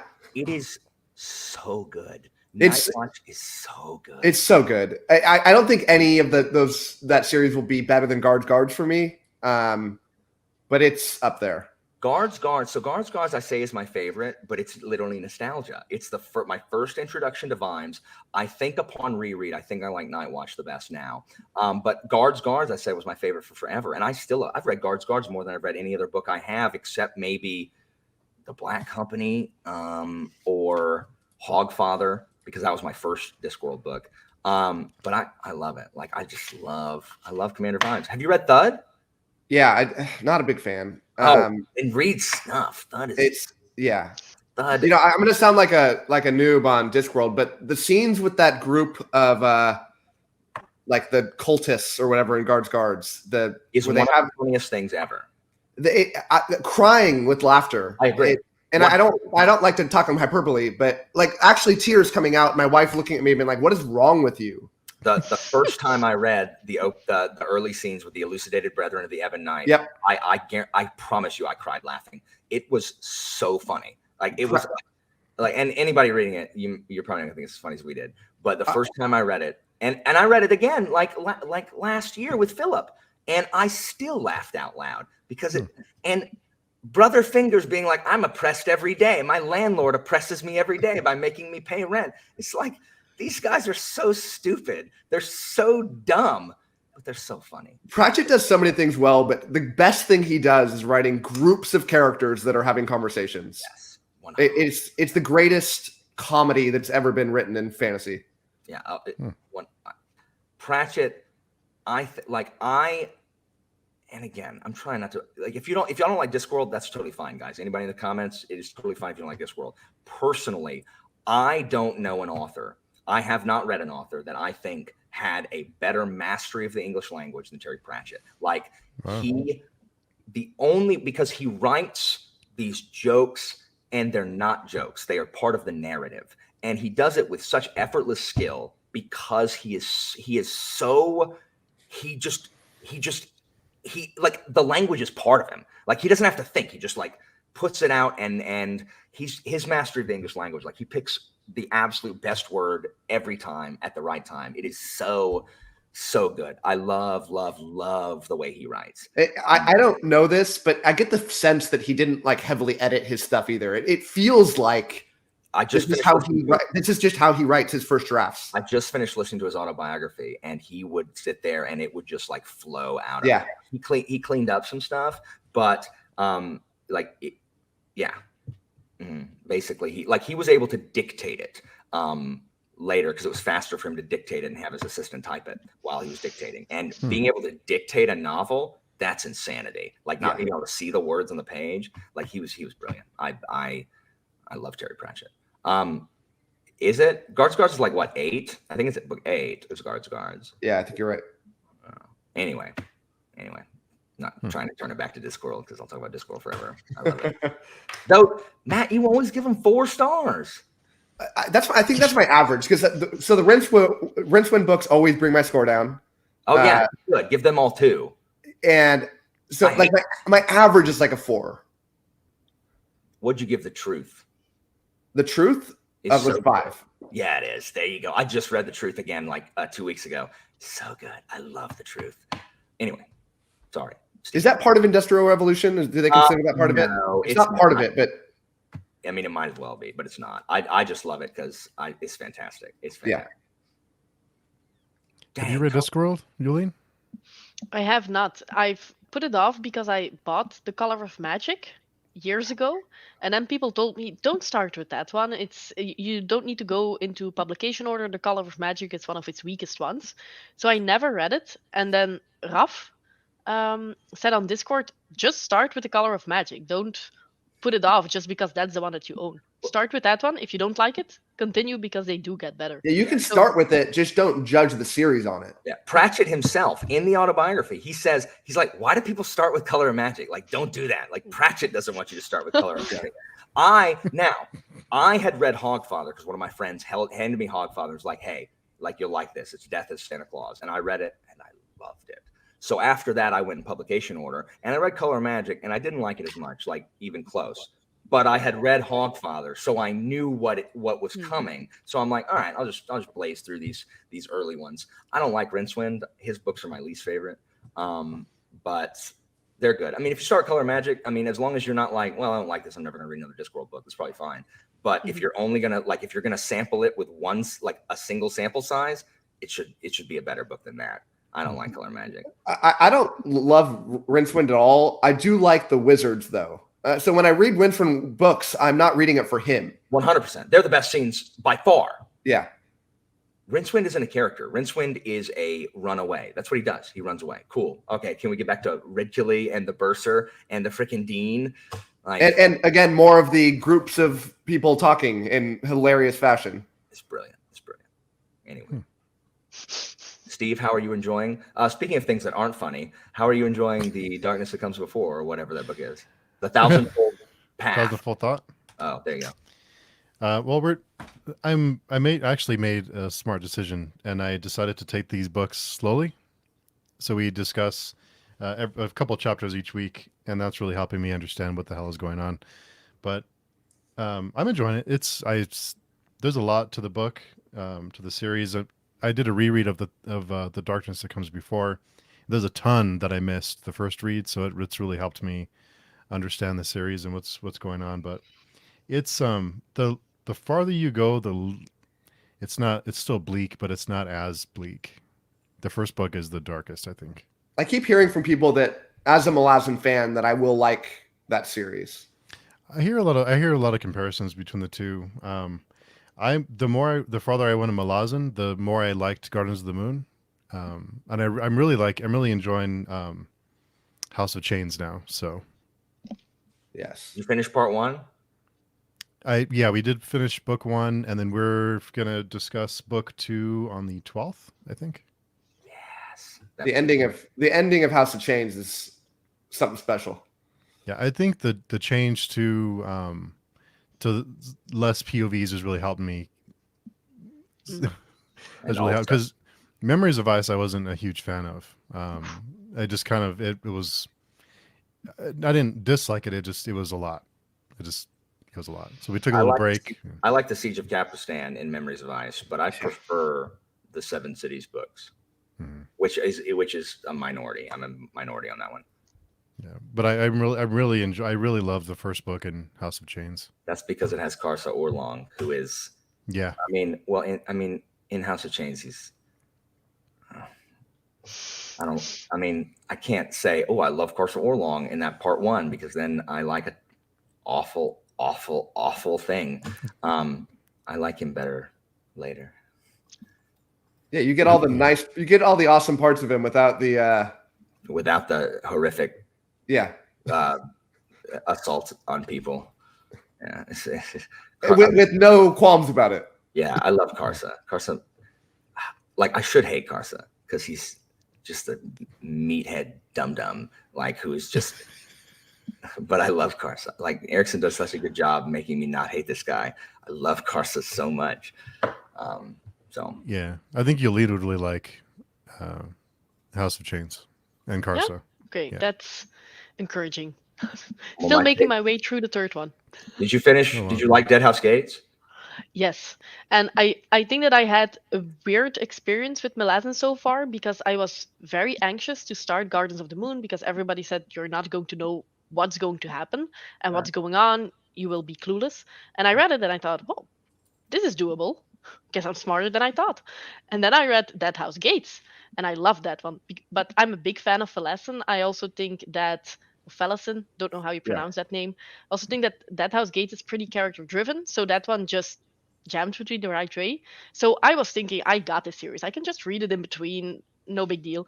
And then Memories of Ice came around, and I have trouble with that. I find it interesting, but there's so much world building, and I try to remember everything about the gods, and Yeah. it's a lot. And I was taking it too slow, I think, and in between other books, so I need to prioritize that series again in order to keep track of everything. There's a decision that a character makes in Memories of Ice that is an awful decision, and like everyone's attempt to explain to me why that decision happens is a bad explanation. Like no one has given me a satisfactory explanation on why this thing happens other than it has to for the plot to happen. Also a decision that's made toward the end of the book. I'm like I get it, but no, like why would you make that decision? That doesn't make any sense why you would do this instead of this other thing.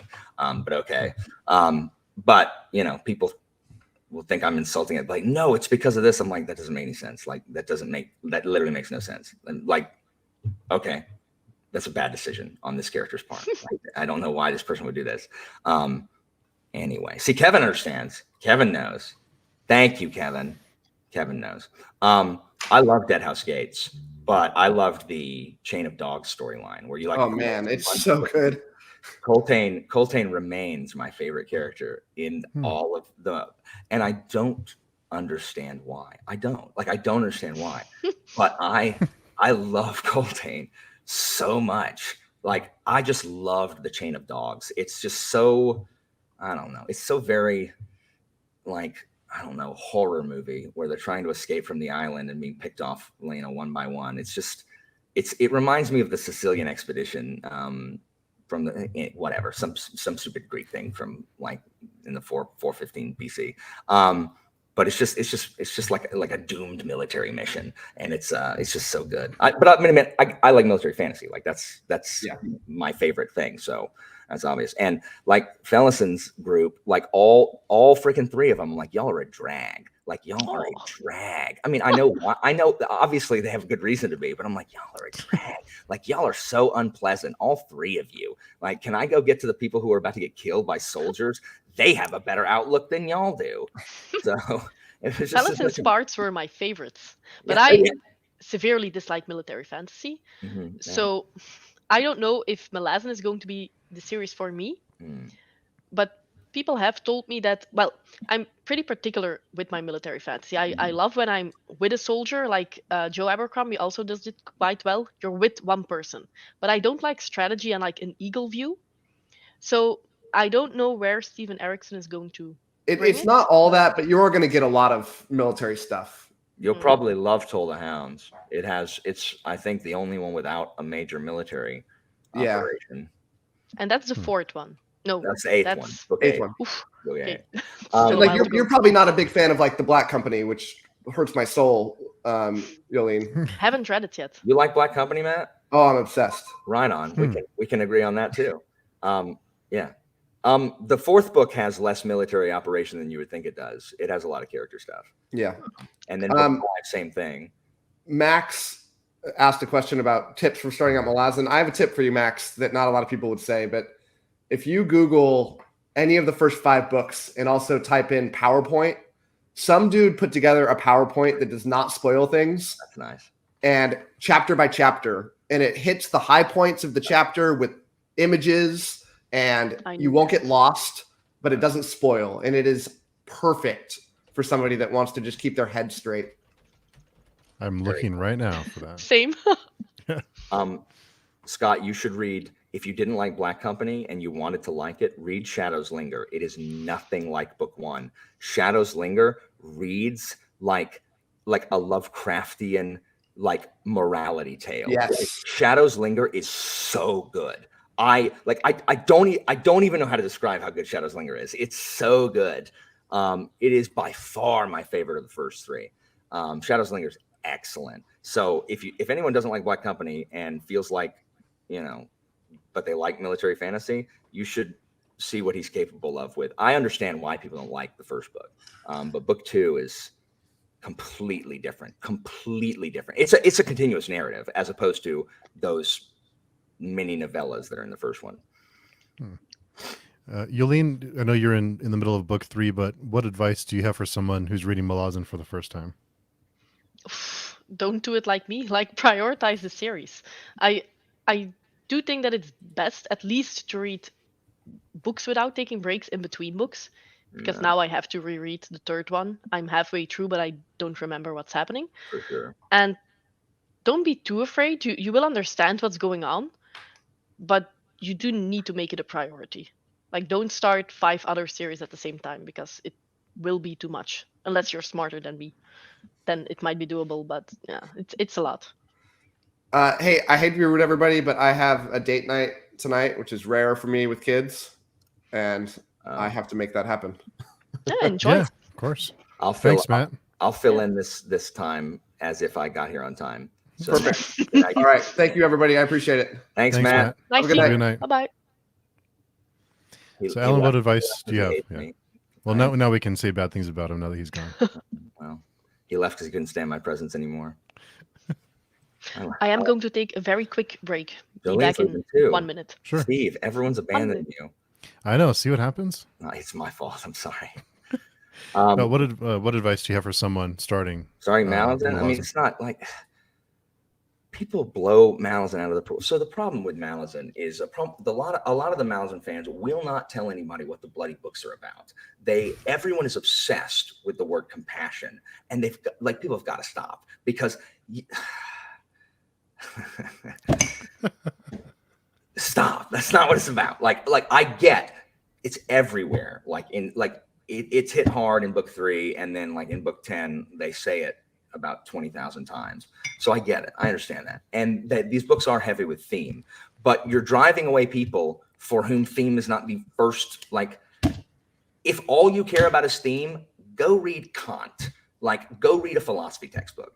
You don't need a narrative. Just go read about compassion. I guarantee you can go find Chicken Soup for the Soul, and it'll tell you all about compassion.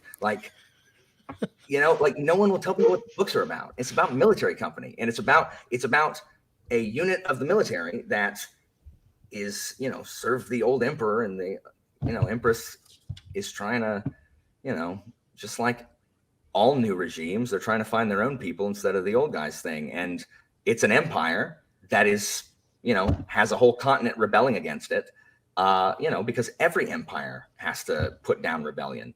And so it's a lot about that. It's about soldiers and, and there's gods and stuff and lots of magic and lots of fighting, which I think is awesome. If someone had just been like, oh, this is great, study on just compassion and what it means, to just examine yourself in the face of death, be like, I'm not going to read that. I'm not going to read that. Does anything happen in the book? Yeah, there's a lot of compassion in the book. I'm like, but what happens? What is it about? And it's fine.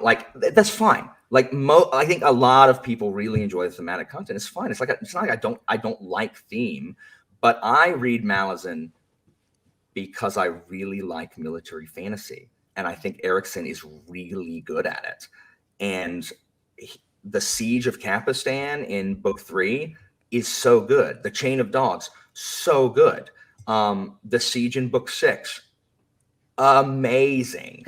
And then freaking Crippled God. There's every military engagement is so good. That's why I read them. And because I care about he does the Black Company thing. Because in high school, I read Black Company 3-4 times, because me and my friend were waiting for book 10 to come out, and we just kept rereading them until it did.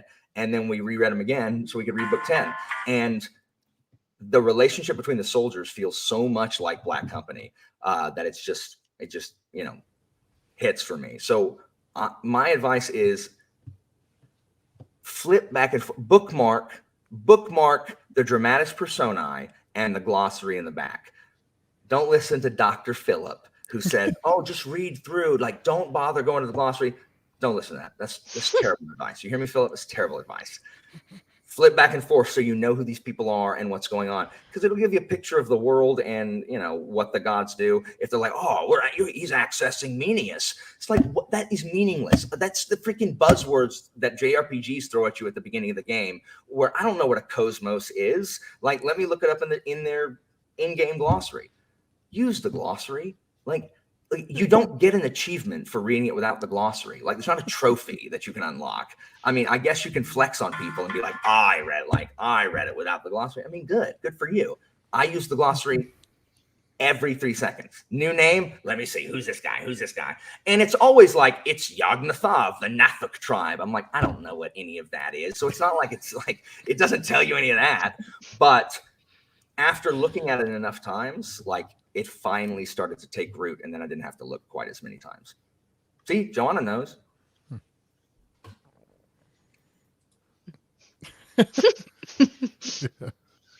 Perfect timing. Users. Yeah, definitely. So my favorite book or series, this is a tough one. I always forget whenever someone asks, but I think I have to go with Ash and Sand for the series, because I just don't know that anything has overtaken that. And standalone book, that's a tough one too. There's so many great books. I can name off about 10 of them that I really love. So yeah, that's a tough one. But for series, I think Ash and Sand is pretty solid. And are you? I know it's near the top of your list, right, Jolien? Yeah, I think at this point it's probably my favorite grimdark.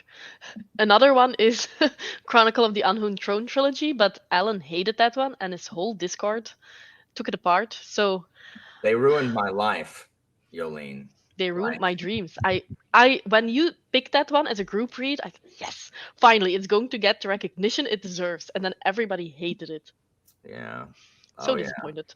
Yeah. You like the Chronicle of the Unhewn Throne trilogy? I loved it. I couldn't do it. And the problem is it didn't stand a chance, because by the time I read it, everyone in my Discord had read it and despised it. So I don't know how I was supposed to go into this. Like, I'm used to really liking things and then having people tell me that they hate it, but not in reverse. Like, not people telling me they hate it and then I really like it. So I had internalized all their complaints, and so I was just like, yeah. Did you know a woman can't sit the unhewn throne? Because he'll tell you repeatedly. And there's too many elements that I don't like. Like, I hate murderous bullies. Like, I just hate it. I just don't like murderous bullies, and it jacks it up to 11 in that book. And so I'm still going to finish the series. I have the second book on Audible. Simon Vance saved it for me. I didn't despise it. My Discord didn't. But Simon Vance is a fantastic narrator. Yeah. So he did a good job. So yeah, I know. They ruined it. It's all their fault, Jolien. Like, they're terrible. At this point, I have the start of his new series, which is The Emperor's Ruin. Yeah. It's 10 years after the original one. I'm afraid to pick it up, because now I'm like questioning my own taste. Maybe I am going to hate it now after everybody detested that series, because now I'm probably going to look out for repetition of certain sentences and stuff like that, because they pointed it out. Now it's ruined for me. I know. It's bad. Like, now Matt's not going to be able to read Powder Mage without seeing how all the nobles, they hate the commoners. It's like, stop saying it. Stop it. Yeah, that was rough. I'm sorry, Jolien. They're all terrible people. All of them. Ashes. There is something is happening on BookTube where everyone, it's like, I don't know if Steve, are you in the US, right? You're on Mountain Time. Yeah. Are you in the US? Yeah. Mm-hmm. Jolien, you're not in the US, are you? Are you in the US? Where are you? I'm in Belgium. Belgium, nice. So I don't know how anybody in the US isn't like already miserable with like the way things are, but everyone is like reading these books that are just like, they're just misery personified. Like everyone's like, yeah, I'm reading this super dark book, and then I'm reading this darker book that's even darker, and this book darks the dark on that previous dark book, and this book is so dark it's banned in 100 different countries. And I'm like, why is everyone obsessed with reading all this like really dark crap right now? And here I am, I'm like, you know what I'm gonna read? I don't know what am I reading? Pratchett. I'm gonna read, you know, Hogfather or Winnie the Pooh or something. But like all my friends are reading like these really dark books. Like I recommended Zara to read Guns of the Dawn because, you know, it's good. And she's like, I can't read this right now. This is not for me. So you put it down. And I'm like, well, that's because it's not misery personified, Zara. Like the only thing you read now is stuff that makes your soul black. Like, and so, you know, everyone's just reading this really dark stuff. I don't know how y'all can do it. It depresses me to read all that.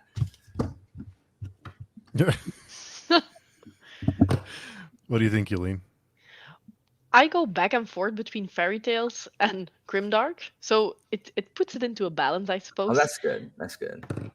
But I also just really like to have the safe environment of looking at really despicable acts and knowing, it's just a fantasy, it's fine.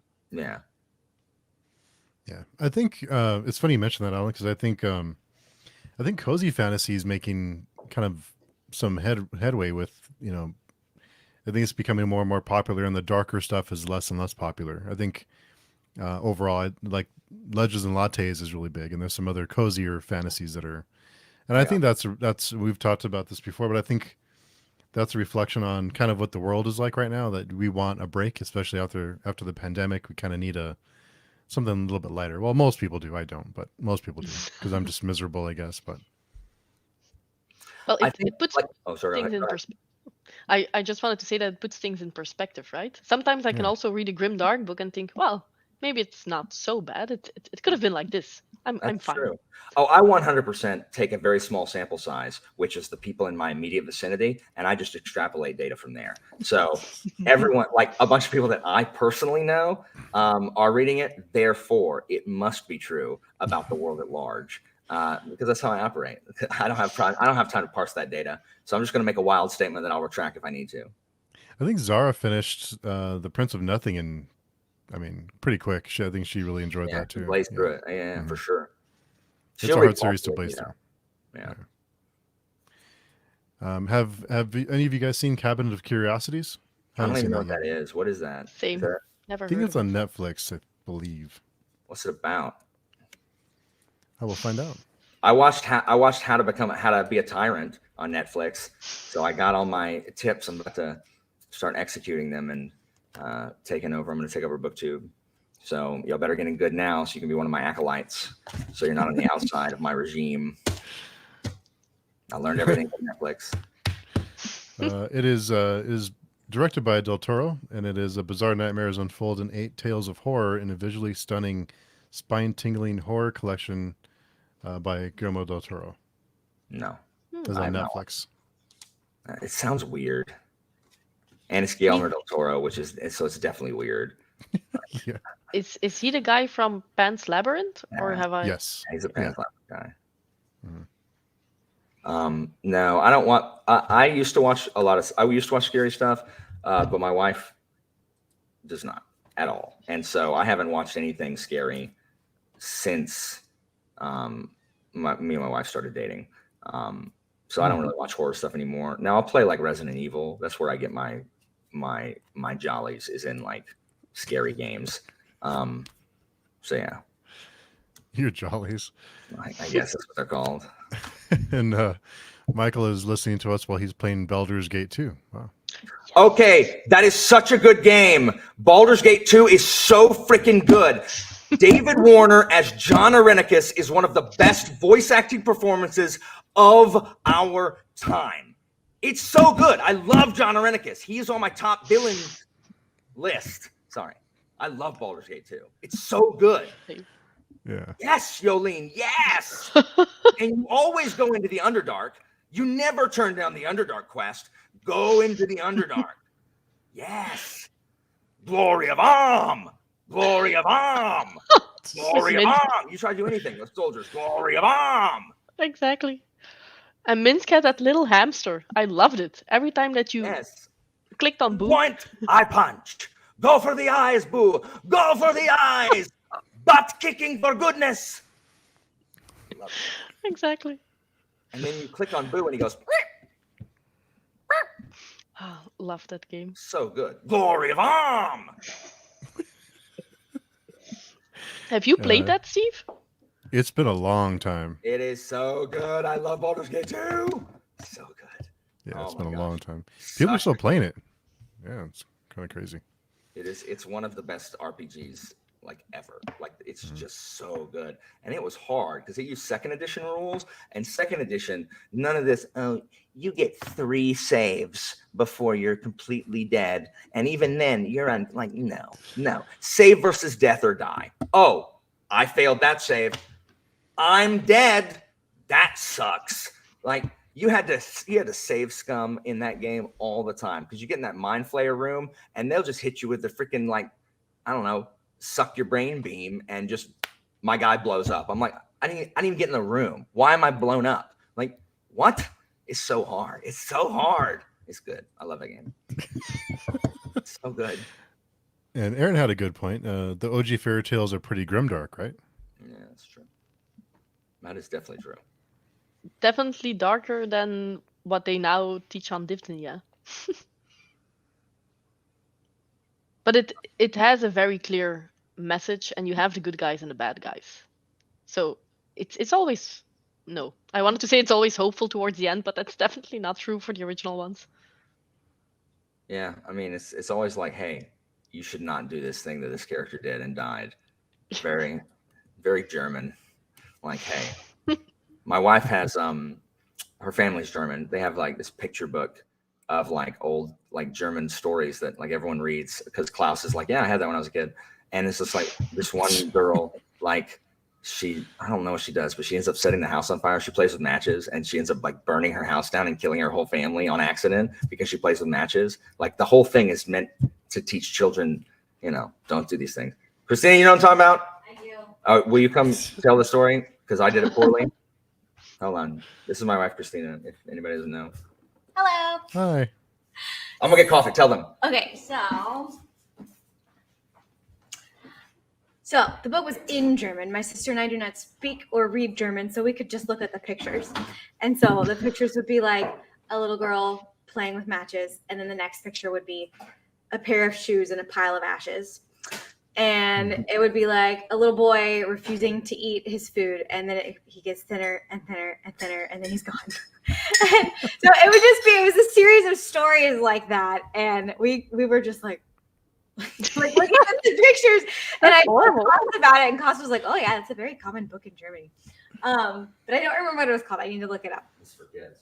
Yeah, it's for kids. It's kind of like they're kind of like German cautionary tales. Yeah, very good. So, I mostly remember the little girl with the matches. That one was very striking. But, yeah. Play with matches. They don't play around. I don't know why y'all put the beverage thing on my bingo. Like, do y'all expect me to not like have something to drink sitting here for hours at a time? Do y'all just have like a water fountain nearby, or do y'all everyone just not drink anything? Honey, was it called Struwelpeter? Yes. She says yes. It's called Struwelpeter. And that's a good question. What's considered cozy fantasy other than Legends and Lattes? I think, yeah, I mean it's true. I think maybe Legends and Lattes started the cozy fantasy. Seth recently recommended the book to me.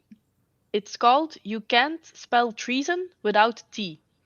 The Queen's bodyguard and the most powerful mage in the land run away to start a tea shop / bookstore. I haven't read it yet, but it sounds extremely cozy. So I think it's in the same vein as Legend and Lattes. Maybe that's a new subgenre. I don't know any other ones besides those two, to be honest. Yeah. I don't think I can do it. Like, I can't. I just like have too much else to read. Like I can't do it. Like I just can't. I can't. I'm like, Legends. What was it about? They're like, well, it's about a bunch of people sitting around having coffee or whatever. I'm like, okay.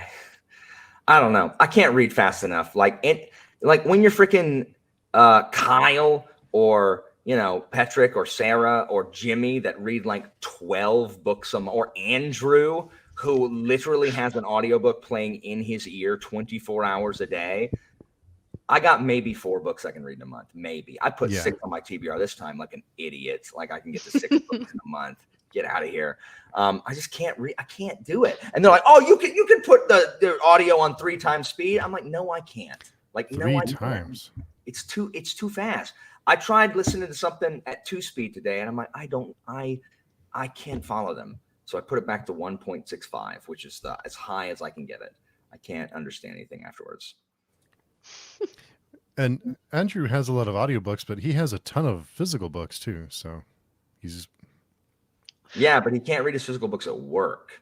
So because I'm like, Andrew, how do you freaking read so much? He's like, well, I listen at work. I'm like, man, why has everybody got this job and listen to freaking audiobooks at work? Like, I'm just gonna start doing that. Listen to audiobooks at work. Let's just figure it out. Be like, okay, guys, I'll teach. Maybe I'll say something, maybe I won't, but I'm gonna be listening to audiobooks secretly. Hate it. Yeah. A lot. Murderbot. Oh yeah. Yes. Fine. Psalm for the Wild build. That's a great one. I did not like Murderbot at all. It may be the most overhyped series I've ever read in my entire life. I read that and it was 100% the definition of fine. It was adequate. And I had heard that it was, oh my gosh, your life is gonna change. It's so funny. This is amazing. And I'm like, it's fine. It's fine. I thought it was okay. I've never read it because Steve didn't like it. But her other work I did enjoy. Steve knows. And another thing is, and I hate to bring this up, but at the time there were the hardcover novellas that were like $20 for a novella for a little. That's the first one I have. page book. All Systems Red. I have that one, like $20 for like 100 pages. Yeah. So it was a little much. That's also the reason why I loved A Psalm for the Wild build, but now the second novella is out, but it's €25 for the novella on Amazon, and it's just too much for 140 pages. That's insanity. Yeah. I almost mentioned that. I don't like when I finish it again, like people think I'm unreasonable, but if I really like Jade Legacy, I will come out and I'll say, I really like Jade Legacy. Like I was talking crap about it. It's true, but I really liked it. I think there's a 0% chance of me saying, yeah, it is as good as everyone is saying it is. Like, I don't even think that's possible for me to like it as much as everybody else does. But if it's good, like, I'm not going to lie so I can be right, It's just dumb. So I don't know. Man, Scott didn't like Murderbot. Yeah. Keeper of Enchanted Rooms by Charlie N. Holmberg just came out and is quite cozy. And there are, Arians mentioned, a lot of cozy in the SPIFPO finals this year. Oh, that might be the new thing. Oh, maybe it is a new thing. Oh. Yeah. A lot of I just looked at glanced at the covers and they all looked pretty, I don't know, pretty cozy. Not as bleak as the years past. The Touch of Light cover is fantastic. It is a great cover. It is so good. And I'm not just saying that because Tiago's in here. And speaking of, congrats to Mr. Abdallah for making the finals. That's right. Tiago tearing it up. That's right. Mm-hmm. Tiago's going to hire me as his PR agent when he makes it like Sando. I just told him that right now. He didn't actually say that. Like I've informed him. So. Oh, here we go. Skills and Sensibilities, Small Miracles, and Miss Percy's Guide. Word. And Tiago, I believe, will be with us next week. I did just double check the calendar, but I believe he'll be with us next Friday. Yeah, next Friday. That's nice. I'm also there, right? Yep. Yeah. Okay. I'm not gonna as virulently jump on that as Kevin, but cozy fantasy isn't really my thing. Really, I don't think I like war in books. Like I do. I really like when there are wars, and I like some of Discworld is cozy. And that's where I'll get my cozy from is Discworld. I knew someone was going to say that. But like I like empires taking over stuff and people saying, "What if you stopped that?" And stop that.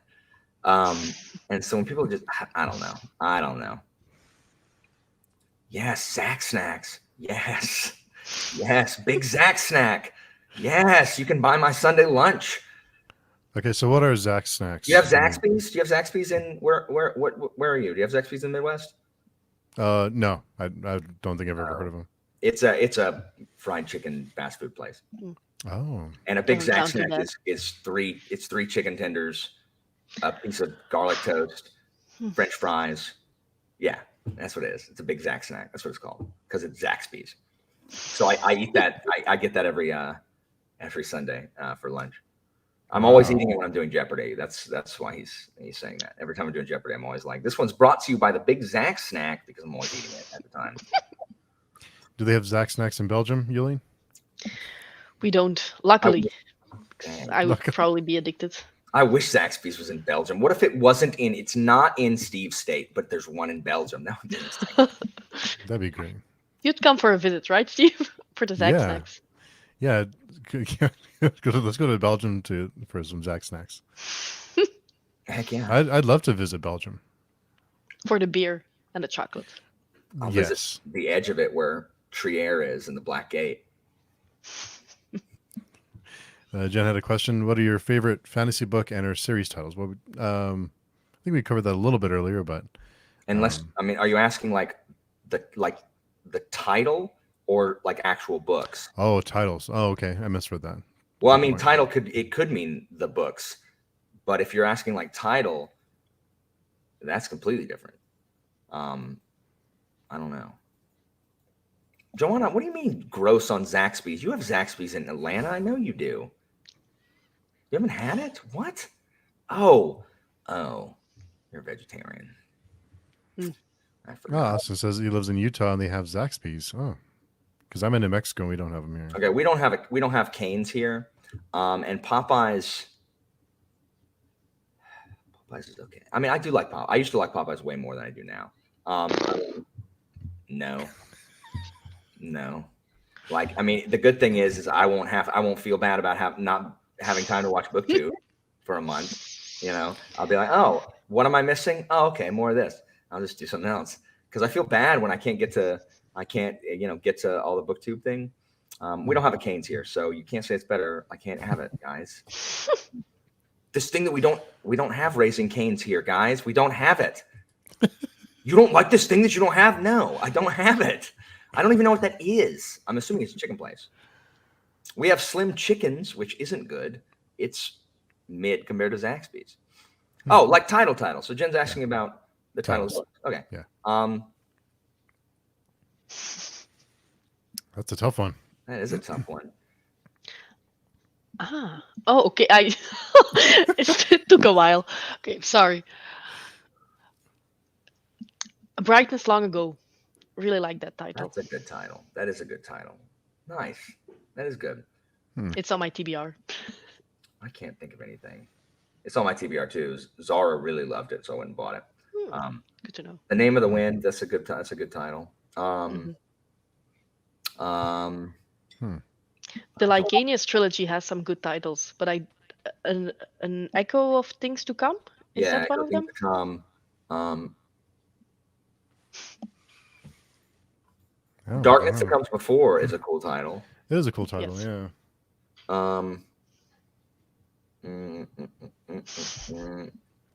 I don't know. I'm bad at this. Same. Yeah, it's tough. So many great titles out there. Belgian Chocolate. I don't know what that is. The God Is Not Willing. That's a good title. I don't know. Now I'm stuck. Jen, now I'm sitting here trying to comb my head through titles. I can't think of them. You know what I don't like as a title? Lightbringer. Old Pierce Brown's new book coming out in Red Rising. I don't like that title. Is that the title? Yeah.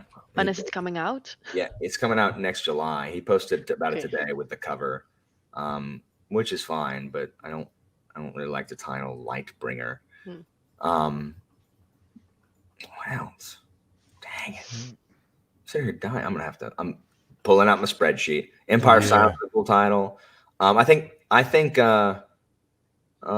hold on.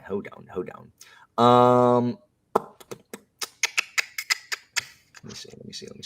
I like Beyond Redemption. It Yes. definitely sets the tone. Yeah.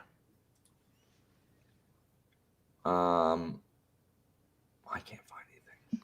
I don't like any titles apparently. There's just so many of them. I'm trying to find one that. Trying to find ones that are like cool. Oh, The Price of Spring, book 4 of Long Press Quartet. I really like that, especially in context.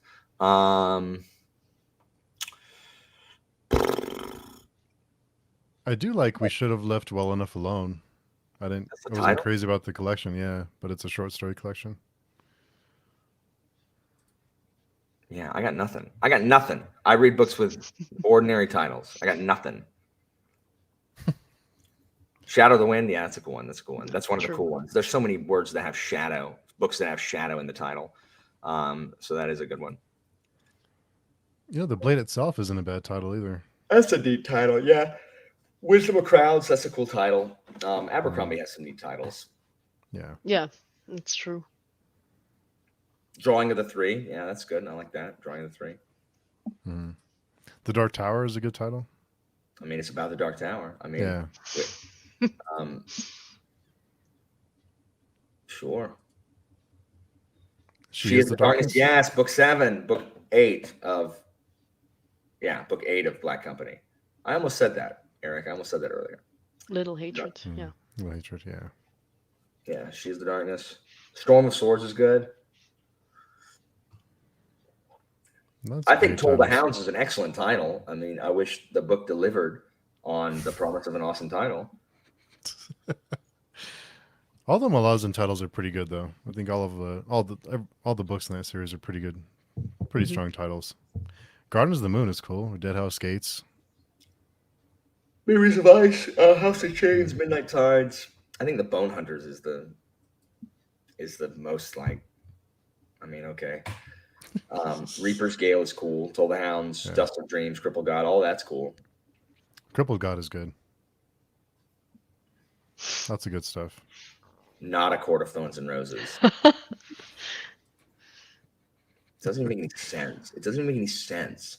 It doesn't even make any sense, that title. Or the book. You've read that one, right, Jolien? I liked it. Yeah. Afraid to say so, but why? Everyone likes it. I just don't.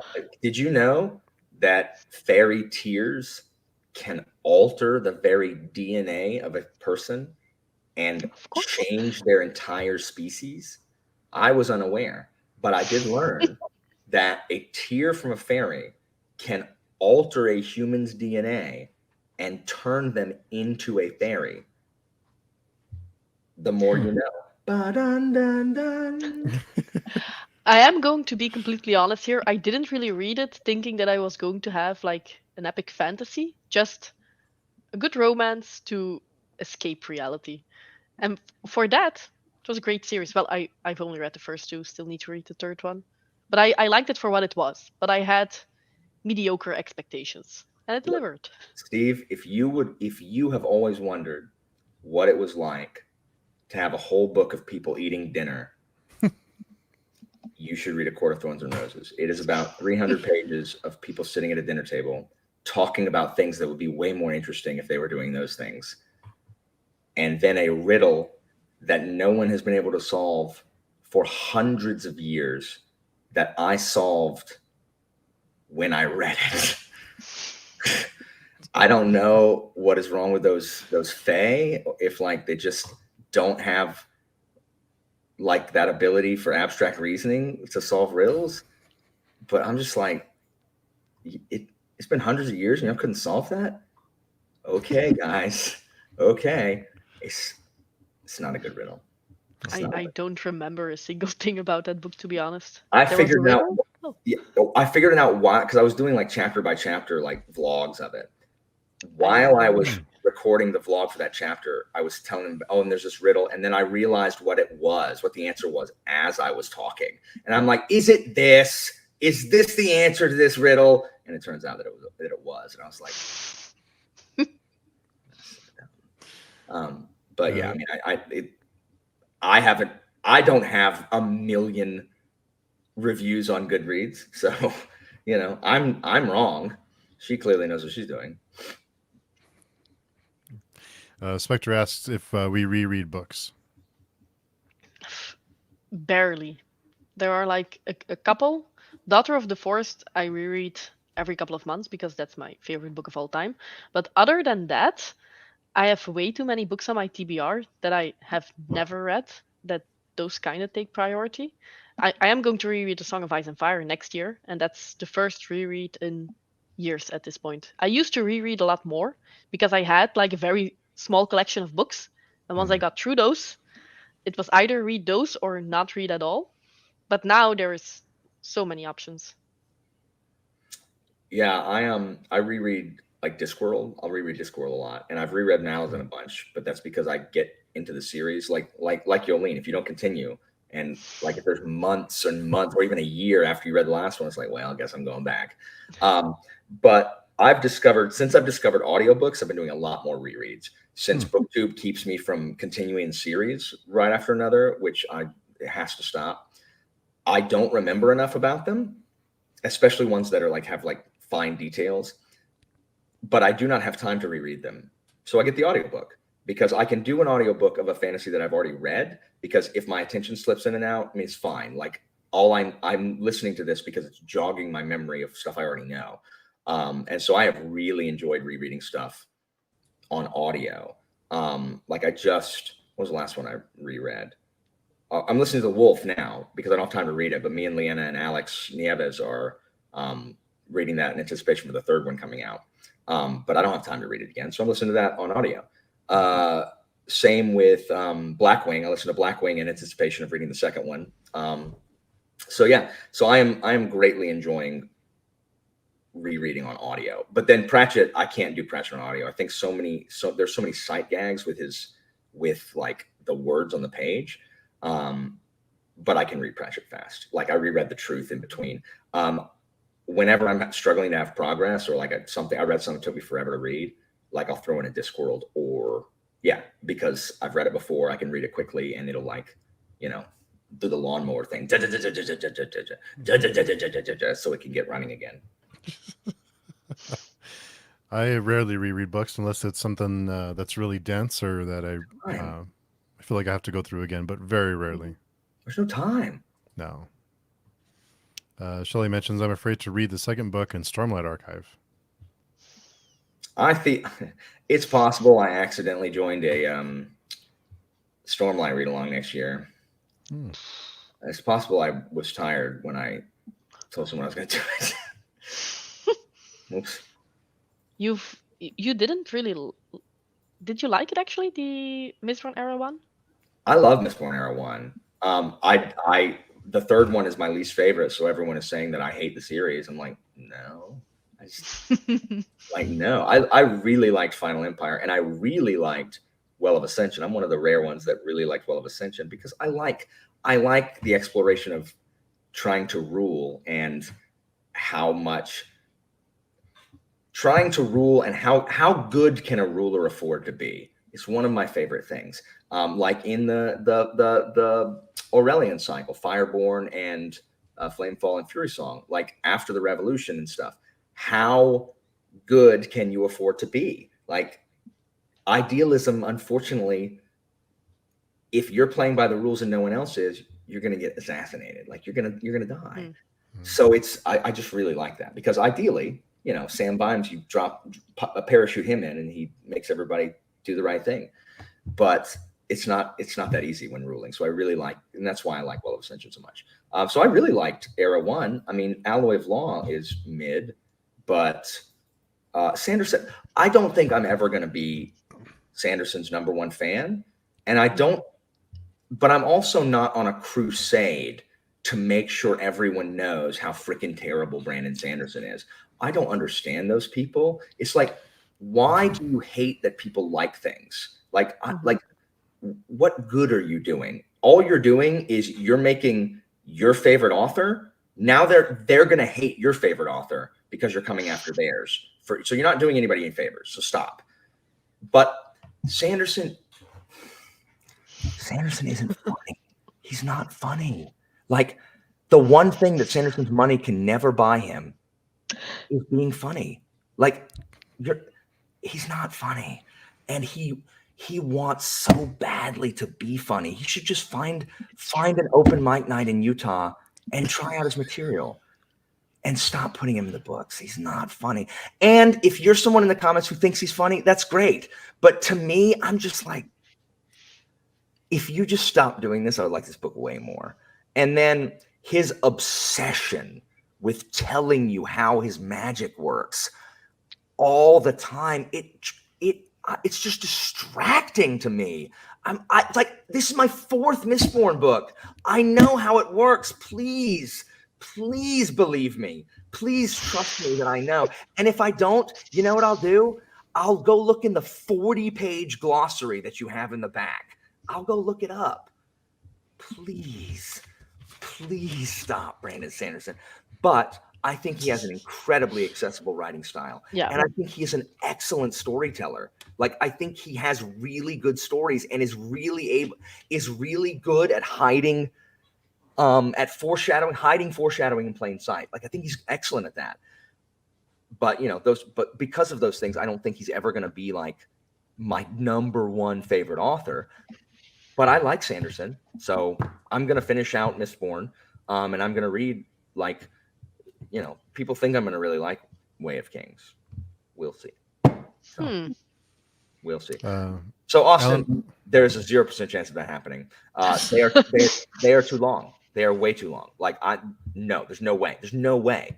Because I've already committed to reading flippin' Shogun, which is 1,300 pages. Now, I wish I could. I really wish I could. But the read along is already huge. Like, what is my conversation gonna, like, what is my opinion gonna add to it? I have read them a bunch because my friend and I, we always reread them before the next one came out. And so I've read the first 3 4 times, and I've read Feast for Crows twice. I've read Dance for Dragons once. And I haven't read them. The last time I read those books was, when did Dance for Dragons come out? 2011? It's been a while, yeah. I think so, yeah. That's the last time I read them, was Dance for Dragons. So I haven't read them in ages, and they are so good. Like, hearing Jimmy talk about them, I'm like, I do remember how well those are. George Martin is a fantastic author. Like, he's a fantastic writer. Like, he is so skilled at writing what he does. I don't think the writing is as good in book 4 and 5. Again, I have not read those as much as the first 3. That is my opinion. I do not think books 4 and 5 are as strong as the first 3. But Storm of Swords, the back half of Storm of Swords, how does anybody sleep? Like, how do you do anything other than just read those? Like, it is so good. I also like Clash of Kings, which people are like, well, no, are you kidding? There's so much political stuff. And the Blackwater battle, like, that's from history. Like, if you haven't read them, I can't say anything. But have you read them? You haven't read them, Steve, right? No, starting in January. Yeah. After you read Clash of Kings, talk to me, and I'll talk to you all about the big battle in that one, because it makes me so happy, because it's like, anyway. You can join a discussion for it. Yes. Settled. So we have Alan here. He's last read these books 10 years ago, but I don't care. I will talk about like, anyway. Okay. They're good. They are excellent. They are excellent books. If I had time, I would absolutely rejoin. So I'll probably just live vicariously. And are you joining the Wars of Light and Shadow read? Those are chunky books. I'd really like to get to them, but they are based on a real war. Like, and I love stuff that is based on history, and I want to read them because my freaking friends keep reading stuff without me. Jimmy and Joanna and Philip and then AP. Like Jimmy and Joanna, if Philip says, hey, I'm reading something, Jimmy and Joanna will abandon me so fast. Like literally, they will push me into a pit full of scorpions as long as it means they get to read something with Philip. Like they ditch me all the time. And they're like, oh, I can't read this with you, Alan. And then, it's like, I don't like read. Like Jimmy Nuts said these words to me. I don't like read-alongs because it's too big of a commitment. And then like the next day, he's like, I am committing to reading 11 books, an 11-book series on this Wars of Light and Shadow. So I really want to. They're too long. And I can't read a trilogy. I'm not reliable to read 3 books in 3 months. And I'm going to read 11 books in 11 months.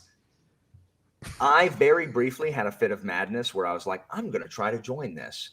And Jimmy was like, no, he's not. And he was right, because I was like, I can't do this. I want really badly to, but I don't have time. Like I can't. And it makes me sad. Shogun, the only reason they convinced me to read Shogun with them is because they said they would read it slow over the course of more than 1 month. Because otherwise I can't fit that in either. It's too long. Like, I don't know where people get all this time. Yeah. Yeah, I will be reading Martin Baker and Erickson at the same time. I'll manage because that's Daniel. What are you doing, Steve? What are you doing? This is what we're doing. We're taking it really slow because we're only reading a couple chapters a week. So that's a good way for us to maintain. So I'm spreading things out. Oh, that's good. Like I can't buddy reads with people because they every time betray me. Every time. I am a slow reader because I'm just slow. And so they'll start with me and then they will just finish the book on the next day. And I'm like, well, okay, well, I have 60% of the book left. So thanks for leaving me in the dust.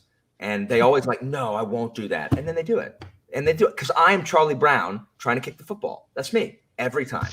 Every time. Well, we're taking things really, and we're also reading the Dandelion Dynasty too. Don't forget about Steve, that. what are you doing? But the thing is, that's what they're going to do with Shogun. They're all like, no, Alan, definitely join us for Shogun. We're going to read it slow. They're going to finish it in 2 weeks. Like, I know that I can feel it in my bones, to quote Sarah J. Maas. I know they're going to do it. I know they're going to do it to me because I trust them. And it is my fate for my trust to be betrayed by those closest to me. So I'm just waiting. Like, you heard it here first. I prophesied like Cassandra. No one will believe me. They're going to leave me in the dust. I know it. No, we've set the expectations pretty quick because we're Prince of Nothing. We meet every Friday, and then for Malazan we're meeting every few weeks. So it's working out okay. The trick is to plan the next meetup. Yeah. And that way we can keep each other honest. I want to read Prince of Nothing, but like I came out of like a really bad reading slump, and I don't want to read anything that dense. Like I just don't. So I'm also kind of really on a historical fiction kick right now. I've just like, it's what I teach ancient history and stuff, and so it's occupying a lot of my brain space, and so I'm really wanting to read a lot of that. And I'm also trying to finish series, but I do want to read Prince of Nothing, but I want to have time to read it because it is dense, right? Like it is dense. Oh, yeah. So, but I do want to read it. So yeah. That's good. Jolien, I know it's getting late for you. What time is there, Jolien? It's like 3? 2 a.m. 2 a.m. Okay. What? Yeah. I'm sorry I showed up late. We could have ended this an hour ago. No, it's fine. It's a Friday night. Yes. Next time, look, I tell every person that I know and every one of my students, because they're like, hey, Mr. Walker, will you remember to do this thing? I'm like, no. So just send me an email. Remind me. Like, I'll do it, but I am very bad at task remembrance. So no one is ever bothering me if they're like, hey, don't forget. Gimme will remind me the day of Chatting with Nuts and be like, hey, you're still on for Chatting with Nuts, right? In 30 minutes. I'm like, yeah, I'm just eating. Sorry. No one's ever bothered me. I am horrible at remembering crap. I remember basic facts. Like, that's fine. Stuff I got to do. No, I need a calendar. My wife is like, you need a calendar. I'm like, I know. And then I don't get myself one. And then literally next week, I'll be like, I'll find out that day. Well, I got a live tonight. Completely forgot about it. Completely forgot. So let's change our plans for tonight. Whoops. So yeah, we have a calendar. Without that, I'd be lost. So I need it. But next time I'll remember that it's Eastern. That it's Eastern. I'll remember you're Central, so I'll convert it to Central, and then you'll assume it's Eastern, and then we'll still. And then I'll show up an hour early. Yeah. Which is better. At least that's better. Yeah. Cool. Thanks, Alan, for hanging out with us. Really Thanks for having me. appreciate Sorry it. I know you're for busy. making your channel so noisy. Like I know. No, it's incredibly entertaining. Noisy. I'm the anti-Steve. Steve is just like, welcome back to Steve Talks Books. I'm here to ASMR. I'm here to accompany you on your morning drive to work. Very chill here. And then I'm the angry pundit, like screaming at, like, you know, I'm the shock jock, like, can you believe this? And then got the little noises, or whatever. Yeah. No, it's good. It's good stuff. And Jolien, so thanks again, Jolien. I know it's late for you. Appreciate you staying up with us. Yes. Thanks for having me. Thanks for having me. It's always a great way to end the work week. Yes. Jolien, where can people find you if they want to connect with you?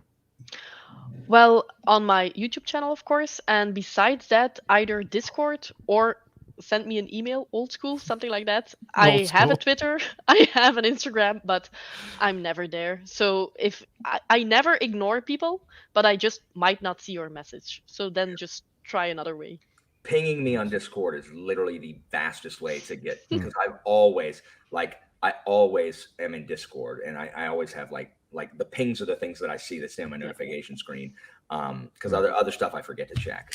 So if anyone ever needs to talk to me, ping me in Discord, or like Twitter messages pop up, but then it gets buried by my notifications somehow. I don't know. That's where it's funky. Comment on people just say hey, because that pops up too, and I'll be like, oh crap. Oh crap. Good way. Where can people find you? Discord is the best place, or your channel, Alan? What, me? Mm-hmm. Oh, my channel, Library of Allenxandria, and Discord.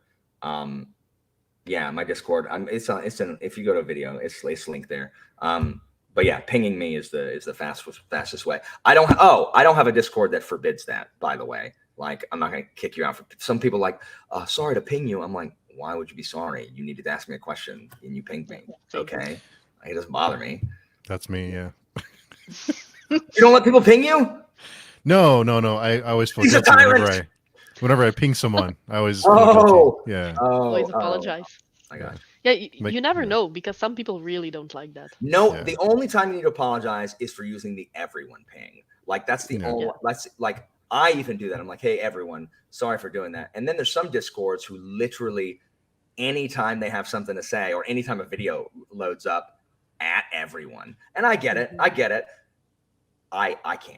can't justify using the everyone paying that much. I just can't do it.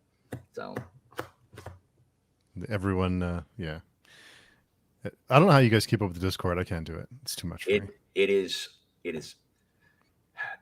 hard. Like running a channel, y'all have channels, like being on BookTube is a lot of work. Like it's a huge commitment with being on lives, and then you've got to read, and then you've got to film, and then you've got to edit. And if you want to community build it all, like you got to talk you got to talk somewhere. And so, you know, that takes time to talk to people and everything. And on my burnout, I felt bad because I wasn't talking to anybody hardly at all, because most of my Discord was going to my class. Like my club at school has a Discord, and there was a lot going on with the club. So all of my bandwidth for online discourse was going to that.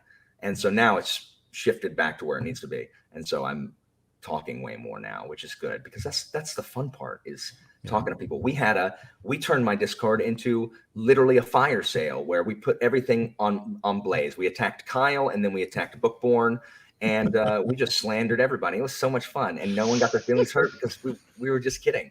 But I'll argue with anybody about anything for any reason. And so just so you know, if you don't know, Bookborn is called Hacksaw Hillary. She gave her favorite book. Her favorite book is Warbreaker. Is that the Sanderson one, Warbreaker? Yeah. Yeah, that's her favorite book, and she gave it 7.5 out of 10. That's her favorite book. She doesn't like anything. So just letting you know, if you can look at those Spiffboat scores, please note Bookborn, her #1 finalist, 7 out of 10. Hacksaw Hillary. Spread the word. Spread the Hacksaw word. Hillary. Okay. I'll tell her next time I see her. You Well, should. cool, everyone. Because Yeah. she'll immediately message me and scream at me. You definitely should. Well, thanks again, Ellen and Jolien, and of course Matt, who had to skip out early for a date night. But thanks everyone who came by to hang out with us and interact. It's always better when people are hanging out and going back and forth. So thanks. I hope everyone has a great weekend. Yeah. Bye, guys. Bye-bye. Everyone in the chat.